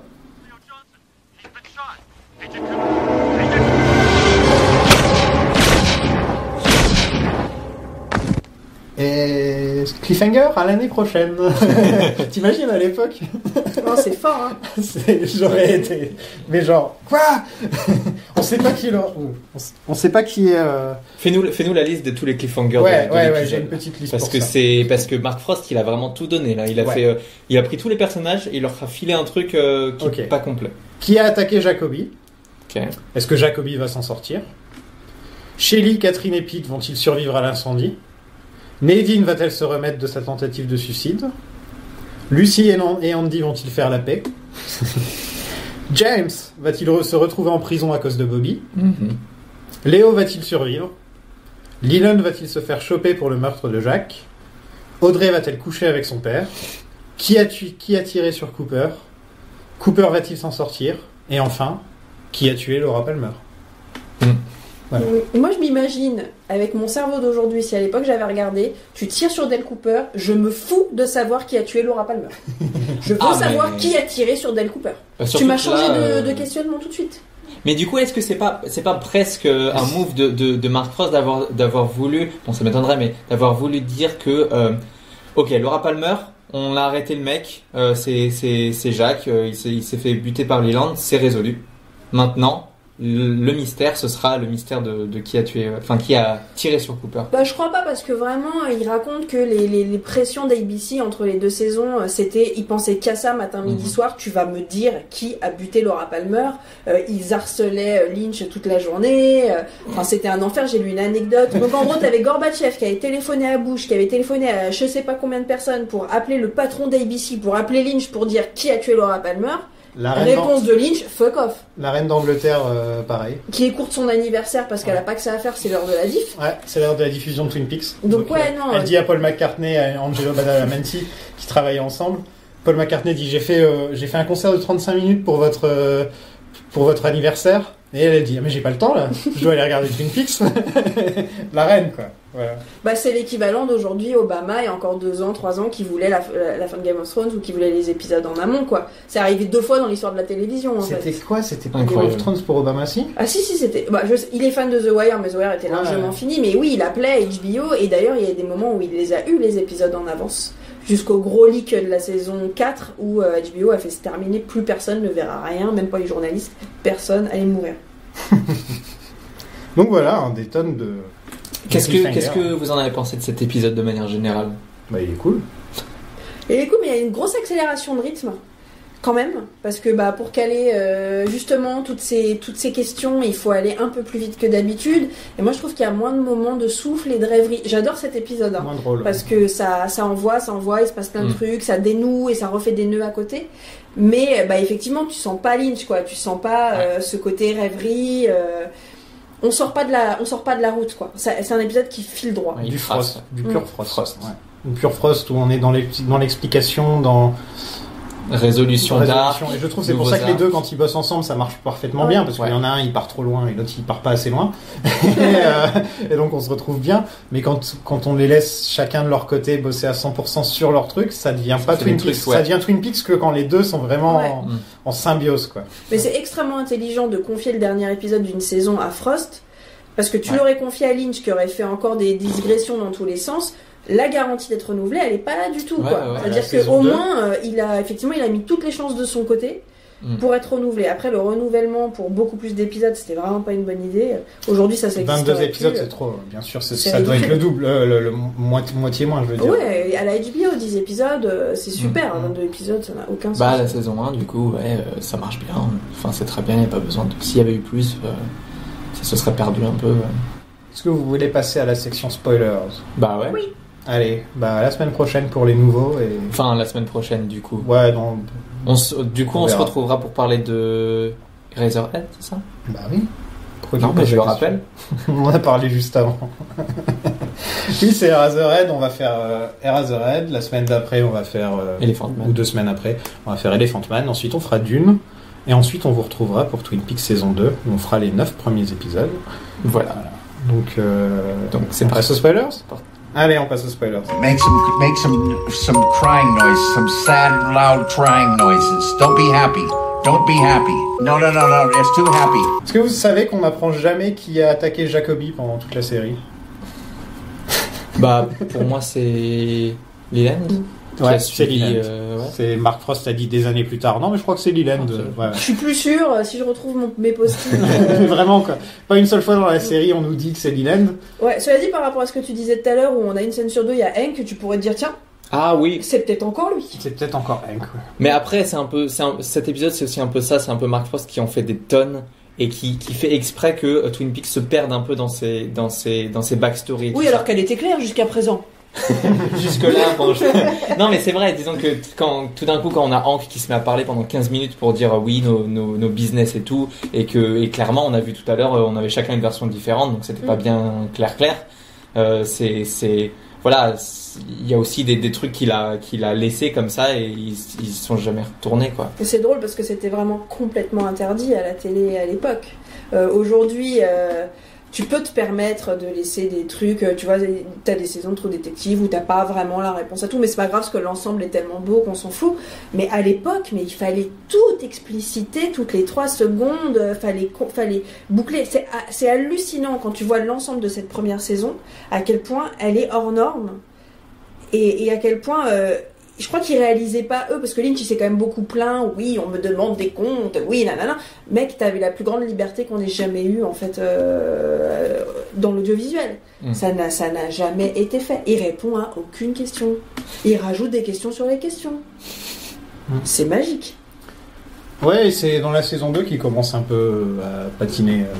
Pas que Lynch, hein, mais genre par exemple dès le premier épisode de la saison 2, c'est beaucoup de... On rappelle ce qui s'est passé dans l'épisode d'avant. Bah il s'est passé tellement de choses. Et en gros tu passes la moitié de l'épisode à avoir du rappel de ce qui s'est passé dans l'épisode d'avant. Et tu te dis, ah c'est là qu'on voit que c'est de la télé. Tu vois, dans The Return, il ferait jamais un épisode comme ça où il te raconte... Il s'en fout. Il s'en fout complètement. Parce qu'ils ont pas compris.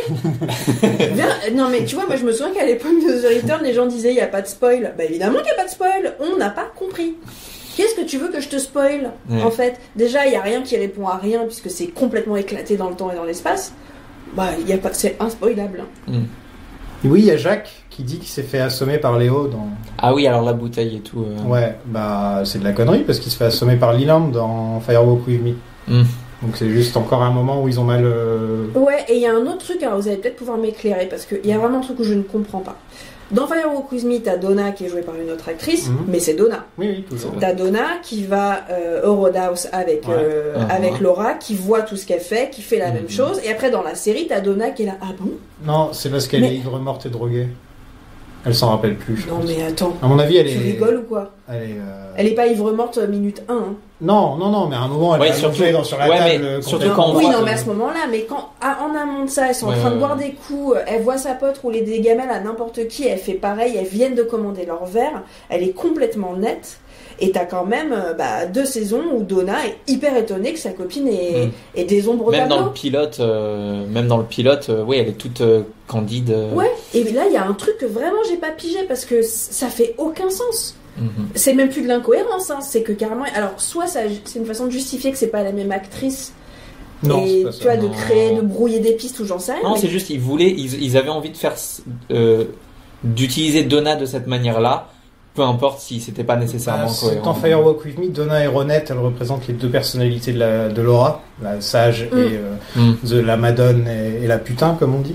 Et il fallait Donna, en fait. C'est ça le truc. Il fallait que Donna soit là. Et donc Lynch l'a mis dans le film parce qu'il fallait qu'elle représente les deux trucs. Et en gros, je vais vous dire un truc. Lynch n'en a rien à foutre de la continuité. Il en a rien à foutre de la série, surtout.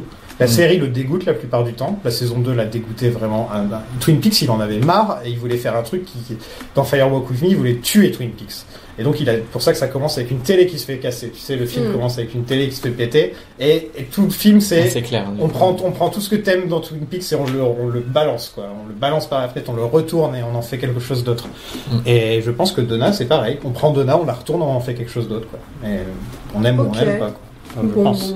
Mais c'est vrai que quand on enchaîne, ce serait pas quand on enchaîne comme ça, t'enchaînes la saison 2. En fait, Non, c'est pas impossible. Mais c'est vrai que quand tu te fais tes rewatch, bon après ils pouvaient pas se douter que nous 20 ans plus tard, on allait encore être comme des maboules à prendre des notes et tout. Mais quand tu regardes, au contraire, je trouve que tout se tient. Enfin, moi j'ai beaucoup du mal avec les gens qui disent j'ai arrêté Twin Peaks parce que je comprenais rien. Je suis désolée, c'est hyper fluide. C'est pas les chemins habituels et effectivement t'as des pauses, t'as des changements de rythme, etc. Mais tout est logique, la série, tout se tient. Les deux premières saisons, tu veux dire. Oui, les 2 premières saisons, elles sont simples. Et d'ailleurs, quand elle est dépouillée de toute sa rêverie sur la fin de la saison 2, c'est là que tout le monde en a ras-le-bol. Et elle est super claire à suivre. À la limite, t'as les dialogues de Major Briggs où t'es là, genre, oulala, alors attends, on est en train de partir dans du surnaturel et tout. Mais globalement, les thématiques soap et les thématiques policières sont hyper simples à comprendre. Le truc, c'est que c'est le dernier épisode de la saison 2. C'est là où tu peux te dire ah ça y est là on est perdu là. C'est la première fois que tu le vois, t'es là genre oh putain. Encore maintenant quand je le vois des fois je suis oh putain. Il me fait flipper à plein de moments. Ah bah vraiment c'est et c'est peut-être que cette image qui est restée dans la tête des gens. Donc ça veut dire que les gens sont allés jusqu'à la fin de la saison 2. Moi je connais des gens qui ne savent pas qui a tué Laura Palmer. Et qui me dit j'ai arrêté parce que j'ai pas compris. Mais si t'as pas compris ce qui se passe avant qu'on sache qui a tué Laura Palmer, mon pote t'as pas écouté, hein. Je suis désolée, mais les sous-titres, fait quelque chose. Non, quand t'écoutes notre podcast, tu peux voir qu'il y a aucun moment, à part peut-être pour l'histoire de Josie et Hank, où on est là genre quelqu'un peut m'expliquer un peu ce qui se passe là. Ah ouais, non, en dehors de ça, ces intrigues-là, elles sont claires, il y a pas de. C'est très simple. Les intrigues Catherine et Ben et Josie et Hank, c'est peut-être le seul truc compliqué de la série pour l'instant. Hein. Bah c'est le truc le plus soap opéra. C'est un truc soap opéra très très classique. Ils veulent juste se racheter les terres et les brûler, et machin. Là.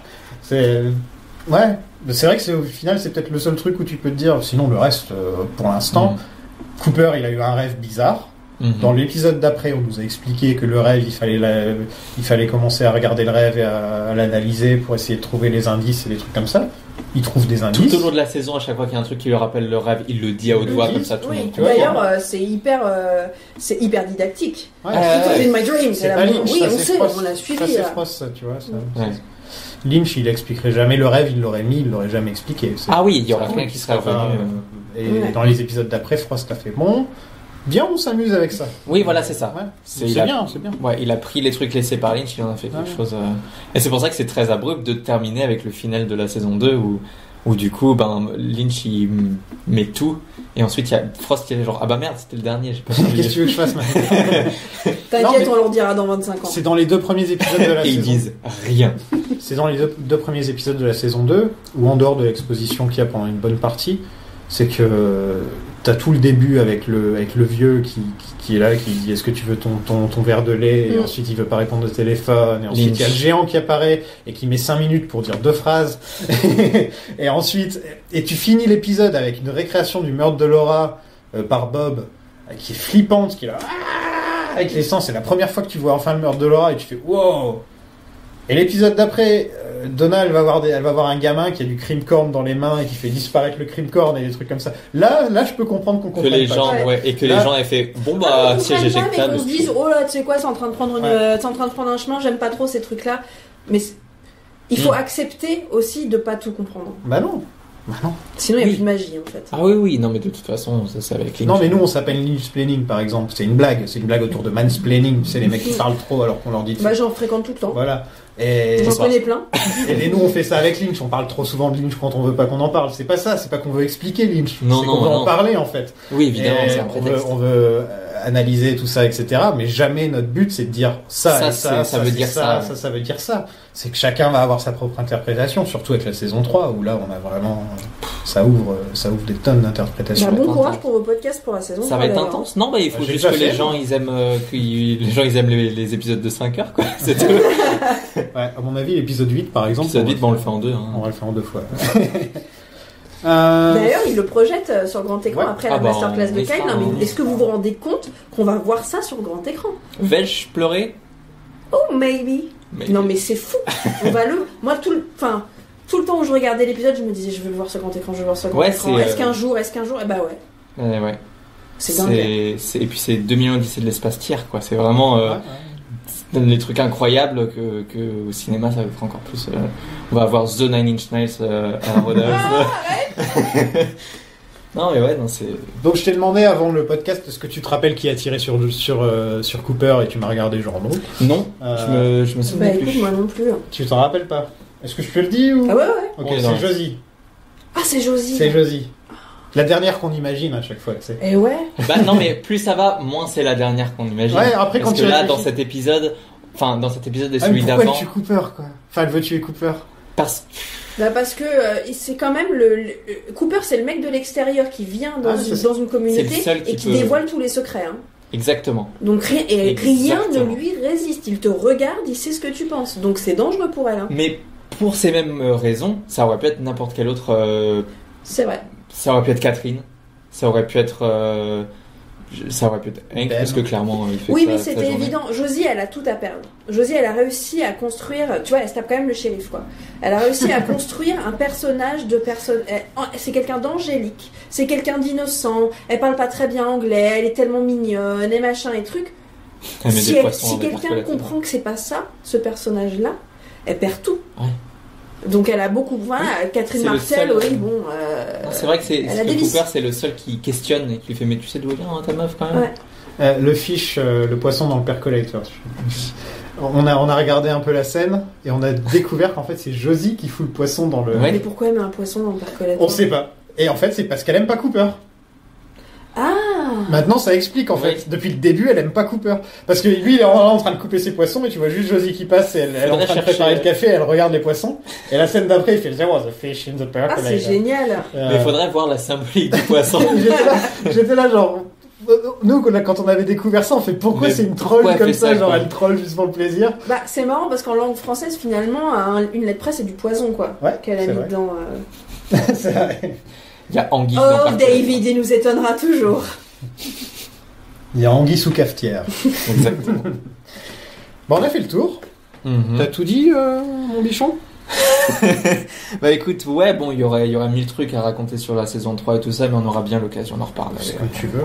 Alors moi j'ai vu une anecdote quand même amusante, puisque là on va faire la transition, même s'il y a quelques semaines, sur l'épisode 1 de la saison 2, c'est qu'il a été question que ce soit Spielberg qui réalise cet épisode, parce qu'il était fan de la série. Pardon. Ça y est, j'ai enfin votre attention. En tout cas, il était intéressé pour le faire, mais il a dit ok, je réalise un épisode, mais le 1. Parce qu'il y a une saveur. Et Lynch a dit fuck off. Le 1 c'est mon épisode. T'es bien mignon, mais dégage. Et du coup Spielberg a fait ah ouais, mais si c'est pas l'épisode 1, je le fais pas, bah tu le fais pas. Et c'est comme ça qu'on s'est retrouvé avec Diane Keaton dans l'épisode 15. Il a dit toi t'as l'épisode 15 et tu fermes ta gueule. Lynch Huber à la fin. Ouais. Qu'est-ce que t'as à dire sur la saison 3, tu disais? Non, juste... elle est bien. Elle est cool. C'est remarqué qu'elle était sympa. Nous, on l'aime bien. Ouais, moi personnellement, bah voilà, on discutait de nos saisons préférées. Moi personnellement, c'est le retour, ma saison préférée. C'est pas vrai. Ouais, et de loin. Incroyable. Quoi? C'est génial. Pourquoi? Parce que c'est un ton. Parce que. Mais non. Mais après, c'est pour des raisons différentes. Par exemple. Mais non, mais attends, je suis hyper curieuse là. Sérieux? T'as jamais rencontré des gens qui aiment bien la saison 3? À ce point-là, pour que ce soit la préférée des trois, bah non. Ah, pour moi, c'est de loin la préférée. Ouais. Pourtant, j'adore les deux autres. Hein. Enfin, j'adore une. Et j'adore Firewalk With Me aussi. Contrairement à vous deux que vous ouais, moi j'ai beaucoup de mal. Mais cela dit, Firewalk With Me, tu vois, je le regarde tous les 5 ans, quoi, on va dire, et je vois que plus je vieillis, plus je l'aime. Mais en fait, je crois qu'à l'époque, bah voilà, je te dis, j'avais 13 ans quand j'ai découvert la série, j'ai dû avoir 16 ans quand je me suis dit, tiens, je vais remater ce truc, et j'étais trop fraîche, quoi. Tes goûts évoluent avec les années, c'est ça, hein. Il n'y a pas que les goûts, il y a l'acceptation que ce ne soit pas, l'un ne soit pas une réponse de l'autre. C'est comme quand ton groupe préféré, genre moi j'étais hyper fan à l'époque de Marilyn Manson, il avait sorti Antichrist Superstar, et juste derrière il avait sorti Michael Nicole Animals, et alors là, j'avais l'impression que c'était pas la même personne. Et quand j'ai vu Firewalk With Me, j'avais l'impression que quelqu'un était venu, il avait défoncé. Ce que tu disais tout à l'heure avait renversé en fait tout ce que Lynch avait fait, et j'étais en colère. Et plus je vieillis, plus j'accepte qu'un artiste est un artiste et que il fait ce qu'il ressent à l'instant T. Oui, et puis surtout un artiste est vraiment bien quand il peut changer, évoluer et avoir des périodes. Et alors quand en plus il peut retravailler son œuvre, alors là c'est magique. Et surtout les premières saisons, c'est un peu plus le travail de Frost que de Lynch, alors que Firewalk With Me c'est du Lynch. Et la saison 3... T'as pas Frost sur Firewalk With Me, c'est là que ça se voit. Hein, c'est vrai qu'il est en roue libre. Tu perds l'humanité un peu, tu perds un petit peu en... Ouais. En cœur. Tu perds en cœur, ouais. Et moi je trouve, The Return c'est mon préféré, parce que c'est... Ouais, parce qu'en fait... C'est un film, c'est un drôle de truc d'art. Qu'on pourrait passer dans les musées, comme je le disais. Il est passé d'ailleurs à New York. Ouais, voilà, tu sais, c'est le genre de truc que tu vois mal un épisode de la première saison de Twin Peaks passer. Et j'ai aucune autre série, alors que j'en ai vu des séries, j'en ai aimé, des Sopranos, Mad Men, Wire, je pense que c'était des tonnes de grandes séries. Il y en a aucune où je me dis on pourrait la foutre dans un musée comme ça et ça me dérangerait pas autant que The Return, quoi. Pour beaucoup de gens c'est un défaut. C'est autre chose. Ouais. Pour beaucoup de gens c'est un défaut, justement. Et pour moi c'est autre chose vraiment. Et puis on parlait des goûts qui évoluent. Toi par exemple, la première fois que t'as vu Twin Peaks, t'as pas aimé? J'ai pas accroché du tout. Parce que j'ai pas eu de déclic. T'as vu Mulholland Drive, tu m'as dit que c'est pareil. Je suis sûr que la prochaine fois qu'on va le voir ensemble, après avoir parlé de Lynch pendant des tonnes de fois, c'est sûr que tu vas être là en train de dire en fait je comprends. D'un coup, première fois que j'ai vu Mulholland Drive, c'était à la sortie, j'ai pas aimé du tout. Mais genre j'aimais pas. Je l'ai revu 10-15, j'ai mis longtemps, je voulais pas le revoir, tu sais, genre, non. Je l'ai revu, j'ai fait, merde, comment je suis passé à côté de ça, mais en même temps, non. C'est la personne que je suis maintenant qui l'aime. J'aurais pas pu l'aimer à cette époque-là, j'étais pas... Donc ça évolue, quoi. J'espère qu'un jour j'aimerai Sailor et Lula, par exemple. Putain, Laura Dern dans Sailor et Lula, c'est une déesse, quoi. Non, mais c'est juste que j'ai du mal avec ce film, il me touche pas, quoi. Bah voilà un truc que j'ai aimé dans la saison 3, j'ai aimé plein de choses, mais Laura Dern en Diane, mais c'était mon rêve, quoi. Quand je l'ai vu, j'ai fait mais évidemment, c'est merveilleux. En fait, il aurait soit pas fallu la montrer du tout, soit Laura Dern. On l'avait annoncé dans le podcast quand on faisait les épisodes sur la saison 3 quand ils sortaient. On avait fait, ce serait bien si on voyait Diane. Qui d'autre que Laura Dern, franchement. On était tous d'accord. Et on disait, si c'est pas Laura Dern, on arrête le podcast. Et genre, c'était Laura Dern et on fait, Ok, bon, ça va. Parce qu'il l'annonce dans l'épisode d'avant, genre, on doit aller voir quelqu'un, la seule personne qui connaît vraiment Coupe. Et là, j'ai fait. Ouais, c'est clair, là, tu t'accroches au rideau. Et il y a plein de gens qui faisaient, ouais, c'est Audrey, parce qu'on n'avait pas encore vu Audrey dans la série. Ouais, ça aurait pu, mais bon, non, c'est pas Audrey. Vous savez, on sait qui c'est, on sait. Oui, bien sûr. Qu'est-ce que tu fais en ce moment, documentaire Ouais, j'ai une série documentaire sur OCS, sur les réalisateurs de séries. Alors ça fait 3 ans que je cours après Lynch, hein. C'est pas comme si j'avais pas envie qu'il soit dedans, mais pour l'instant il est pas dedans. Tu sais qu'il travaille juste à côté de chez moi. Hein. Oui, mais moi je veux l'interviewer, je veux pas juste aller lui serrer la main, quoi. Non, mais tu peux aller le voir et dire, oh, je peux t'interviewer. Ah mais j'ai déjà fait, j'ai déjà été lui proposer vraiment de visu et ça ne prend pas, mais je ne perds pas espoir, mais... Vraiment, moi, la réal, c'est ce que je préfère dans les séries. Donc, dis-lui, tu veux parler de méditation. Mais tu sais quoi, je m'étais renseignée pour m'initier et j'avais trouvé une initiation, je te jure, à 3000 €. Mais c'est quoi ce sport de riche? C'est-à-dire que moi, je peux pas mettre 3000 balles pour apprendre à me détendre. Il y a un moment, c'est pas possible.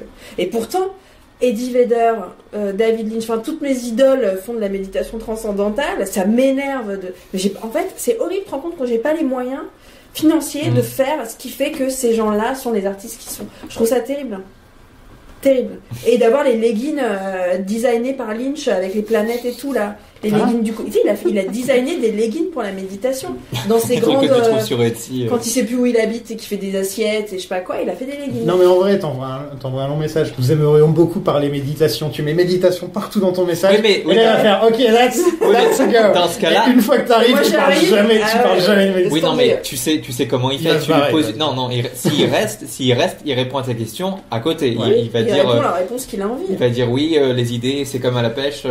Tu as vu la vidéo d'Alex Jones qui interview David Lynch? Non. Incroyable. Tu vois qui c'est, Alex Jones, l'américain.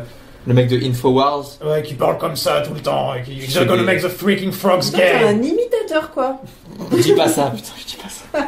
They're gonna make the freaking frogs gay. Ouais, en fait, c'était le mec qui avait qui est conspiracy theories à fond. Et une fois, comme ça, après, genre en 2002, 2003, un truc comme ça. Époque de Inland Empire. Ok, un peu plus tard. Il a interviewé Lynch. On se dit que c'est comme si Lynch, il allait chez Soral. Oui, c'est ça. Pour te mettre dans le contexte. Voilà. C'est un vieux républicain dégueulasse. C'est un mec qui est. D'accord.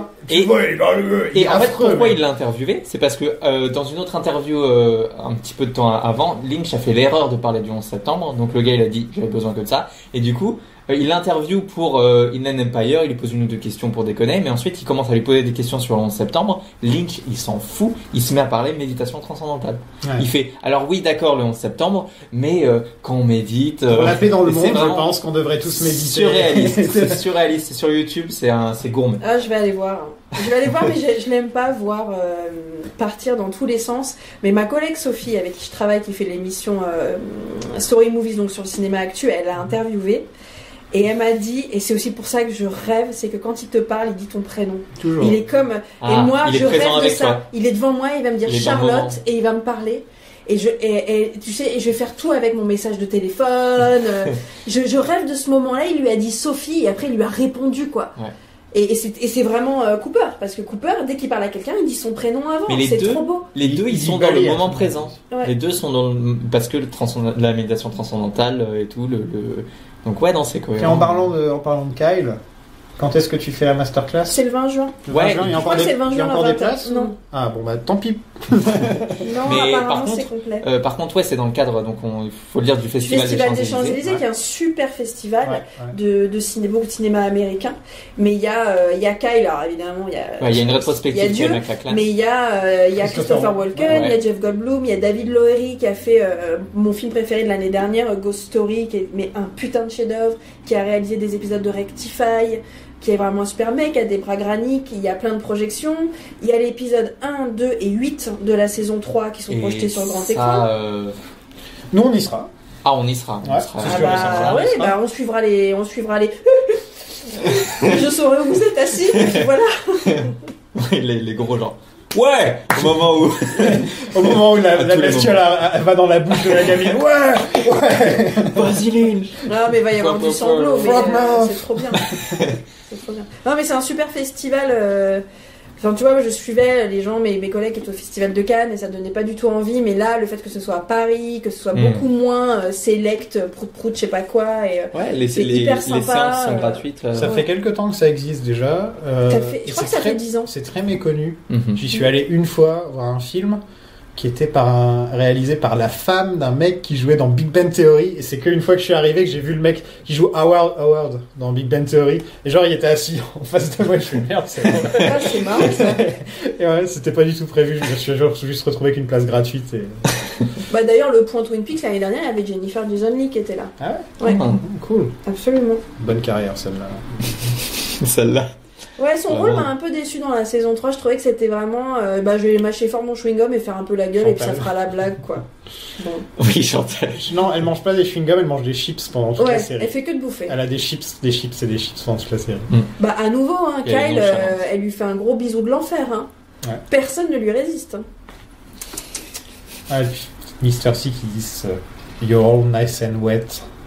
Ah oui, il est absolument dégueu. C'est un des pires moments de la saison 3 pour moi. Juste, ça va pas du tout à Kyle. Ça fait genre Kyle, non. Genre... sorti de ta bouche, c'est genre... Non, c'est mais lui, il a envie de ça. Lui, il a envie de casser tout ça, mais c'est nous qui sommes dans la résistance. Mais non, mais ça marche très bien. C'est sa tête, c'est tout. Il a une tête de mec gentil. Mr. C, donc ça marche. Mr. C, ouais, mais c'est pas aussi parce qu'ils lui ont grimé, enfin, ils lui ont mis des faux yeux, des fausses lentilles super noires, les cheveux dégueulasses, un peu... habillé comme Bob un peu aussi, bronzé au soleil, vraiment dégueu. Mais c'est vraiment la saison 3, c'est vraiment Kyle MacLachlan for your consideration, quoi. C'est vraiment genre même pas nommé. Attends, il était nommé au Emmy. Au Golden Globe seulement. Ah, au Golden Globe, et il a pas eu. Non, et même pas nommé aux Emmy, quoi. Mais tu te rends compte. De toute façon, c'est une escroquerie, le manque de reconnaissance. Un jour, tu vas voir Kit Harington qui va le gagner et Kyle MacLachlan qui sera pas nommé, et ça me tense. Pense pas à ça, te fais pas de mal. Non, mais par contre, la saison 3, elle va gagner en culte classique. C'est obligé parce que. Faut qu'elle passe sur Netflix. Mais je sais pas si. Je crois qu'ils l'avaient pendant un temps. Ils avaient sur la Criterion. Ils ont récupéré les premières pendant Canal avait ensuite Canal a repris. Là, c'est Canal qui a les saisons en ce moment. Ils avaient disparu. Mon cousin qui commençait à regarder Twin Peaks, il me dit ouais, c'est passé où et tout. Et un mois plus tard, ils les ont remis. Je suis passé à autre chose. Tu n'avais pas regardé la curiosité. Si, mais regarde à moitié. 5 minutes, quoi. Salut, on l'embrasse. Mais... Il nous écoute pas. Bah écoute, tu me donnes de l'argent. Non, mais franchement, il m'avait dit une fois, j'ai dit t'as pensé quoi d'une inquidance, parce que c'était la première question qui m'est venue à l'esprit comme ça. Qu'est-ce que ça pense? Il me dit je sais pas, je fais l'épisode 5, j'ai toujours pas vu l'inquidance. Alors, attends. Pardon, quoi? C'est l'épisode 3 de l'inquidance. Donc, ils sont là, les gens. Il regarde avec son téléphone dans la main, non, lui. Il s'est endormi. Oh putain. Et ça a enchaîné sur l'épisode d'après, s'est réveillé et a continué, tu vois. Et voilà. Donc t'imagines, tu rates le moment clé de la saison 1, quoi, au final. Alors si tu veux des rêves, ils sont déjà dans la série, il n'y a pas besoin de les faire de ton côté. Donc voilà. Si tu veux des rêves et des cauchemars. Et il est en mousse, ton cousin. Il est en mousse. Je sais pas ce que ça veut dire, mais il est en mousse. Ça veut dire qu'il est nul. D'accord. Il est en mousse. Bon sur ce slam sur mon cousin, on va se quitter. On se retrouve nous dans 2 semaines à peu près. C'est ça. On parlera de Eraserhead. De ce bordel qui est Eraserhead, mais le meilleur des bordels. T'aimes bien Eraserhead? Ouais, et tu sais quoi, je l'ai revu il y a pas très longtemps, un soir, mais tu sais la meuf folle. Je vais me détendre, je vais me remater Eraserhead. Bon, ça m'a tendu comme c'est pas permis. Bon, nous on se met l'épisode 8. Et le nombre de choses que tu as dans Eraserhead que tu as dans la saison 3 Twin Peaks, c'est hallucinant. Oui. On va s'amuser. Ouais. On va s'amuser. Et celui-là, je vais bien l'écouter, vous avez intérêt à assurer, les gars. Tu veux dire Dorian, t'as pas le droit de dire du coup une seule fois. C'est mon tic de langage. Son tic de langage. Moi, j'en avais plein et j'ai fait tellement de podcasts que j'ai réussi à les... Ah, tu te réécoutes? T'es courageux. Ah oui, il fait le montage. Oh, mon pauvre. Tu me diras, moi je monte mes interviews, ça me dégoûte. Je supporte pas. Parce que j'ai l'image en plus. Ça part pas avec les années. Non, puis c'est toujours quand tu te grattes le nez que t'as un plan sur toi. Moi, alors, j'ai ce symptôme, je pose des questions et au début de ma question, je regarde par terre. C'est mon tic. Donc j'ai tous mes débuts de questions, faut que je les jette. Je suis débile. Bon, bref, on s'en fout. T'es timide. Ouais, grave. Bon, on verra. Pendant la question, ça va, mais c'est juste avant la réponse. 2 secondes de timidité. Et c'est ça que tout le monde remarque. Bon, allez, à la prochaine, tout le monde. Salut. Salut. this is the keyboard that all the major themes were created for Twin Peaks. It's an old Fender Rhodes, and kind of beat up. And David would sit right over here, right to the right of me, and we would put a little cassette just about over here on this keyboard, just keep it in record and just keep it playing. David would sit here, and I'd say, well, what do you see, David? What is, just talk to me. And David would say, okay, Angelo, we're in a dark woods now, and there's a soft wind blowing through some sycamore trees, and there's a moon out, and there's some animal sounds in the background, and you can hear the hoot of an owl, and you're in the dark woods. You know, just get me into that beautiful darkness with the soft wind. And I started playing.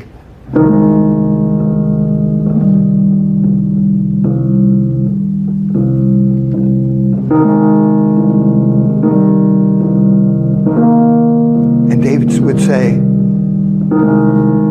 Angelo, that's great. I love that. That's a good mood. But can you play it slower? And I'd say, slower, David? Okay. And I'd go. He says, that's it. That's a good tempo. Just keep it going slow like that.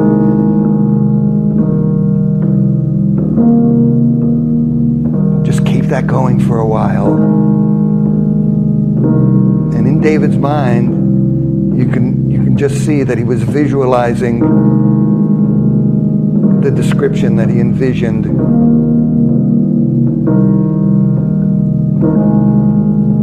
Then he would say, okay, Angelo, now we got to make a change, because from behind a tree in the back of the woods, there's this very lonely girl.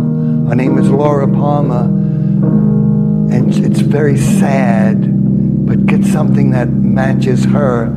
And I just segued into this.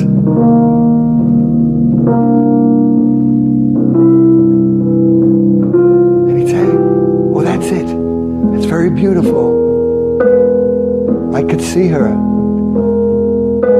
And she's walking towards the camera, and she's coming closer. Just keep building it. Just keep building it. And she's getting close. Now reach some kind of climax. And I would go, and he said, oh, that's it. Oh, that's so beautiful. Angelo, oh, that's tearing my heart out. I love that. Just keep that going. Now, she's starting to leave. So fall down. Keep falling. Keep falling. Keep falling. Now go back into the dark woods. That's it. Keep going. Just keep it going. Very quiet and mysterious.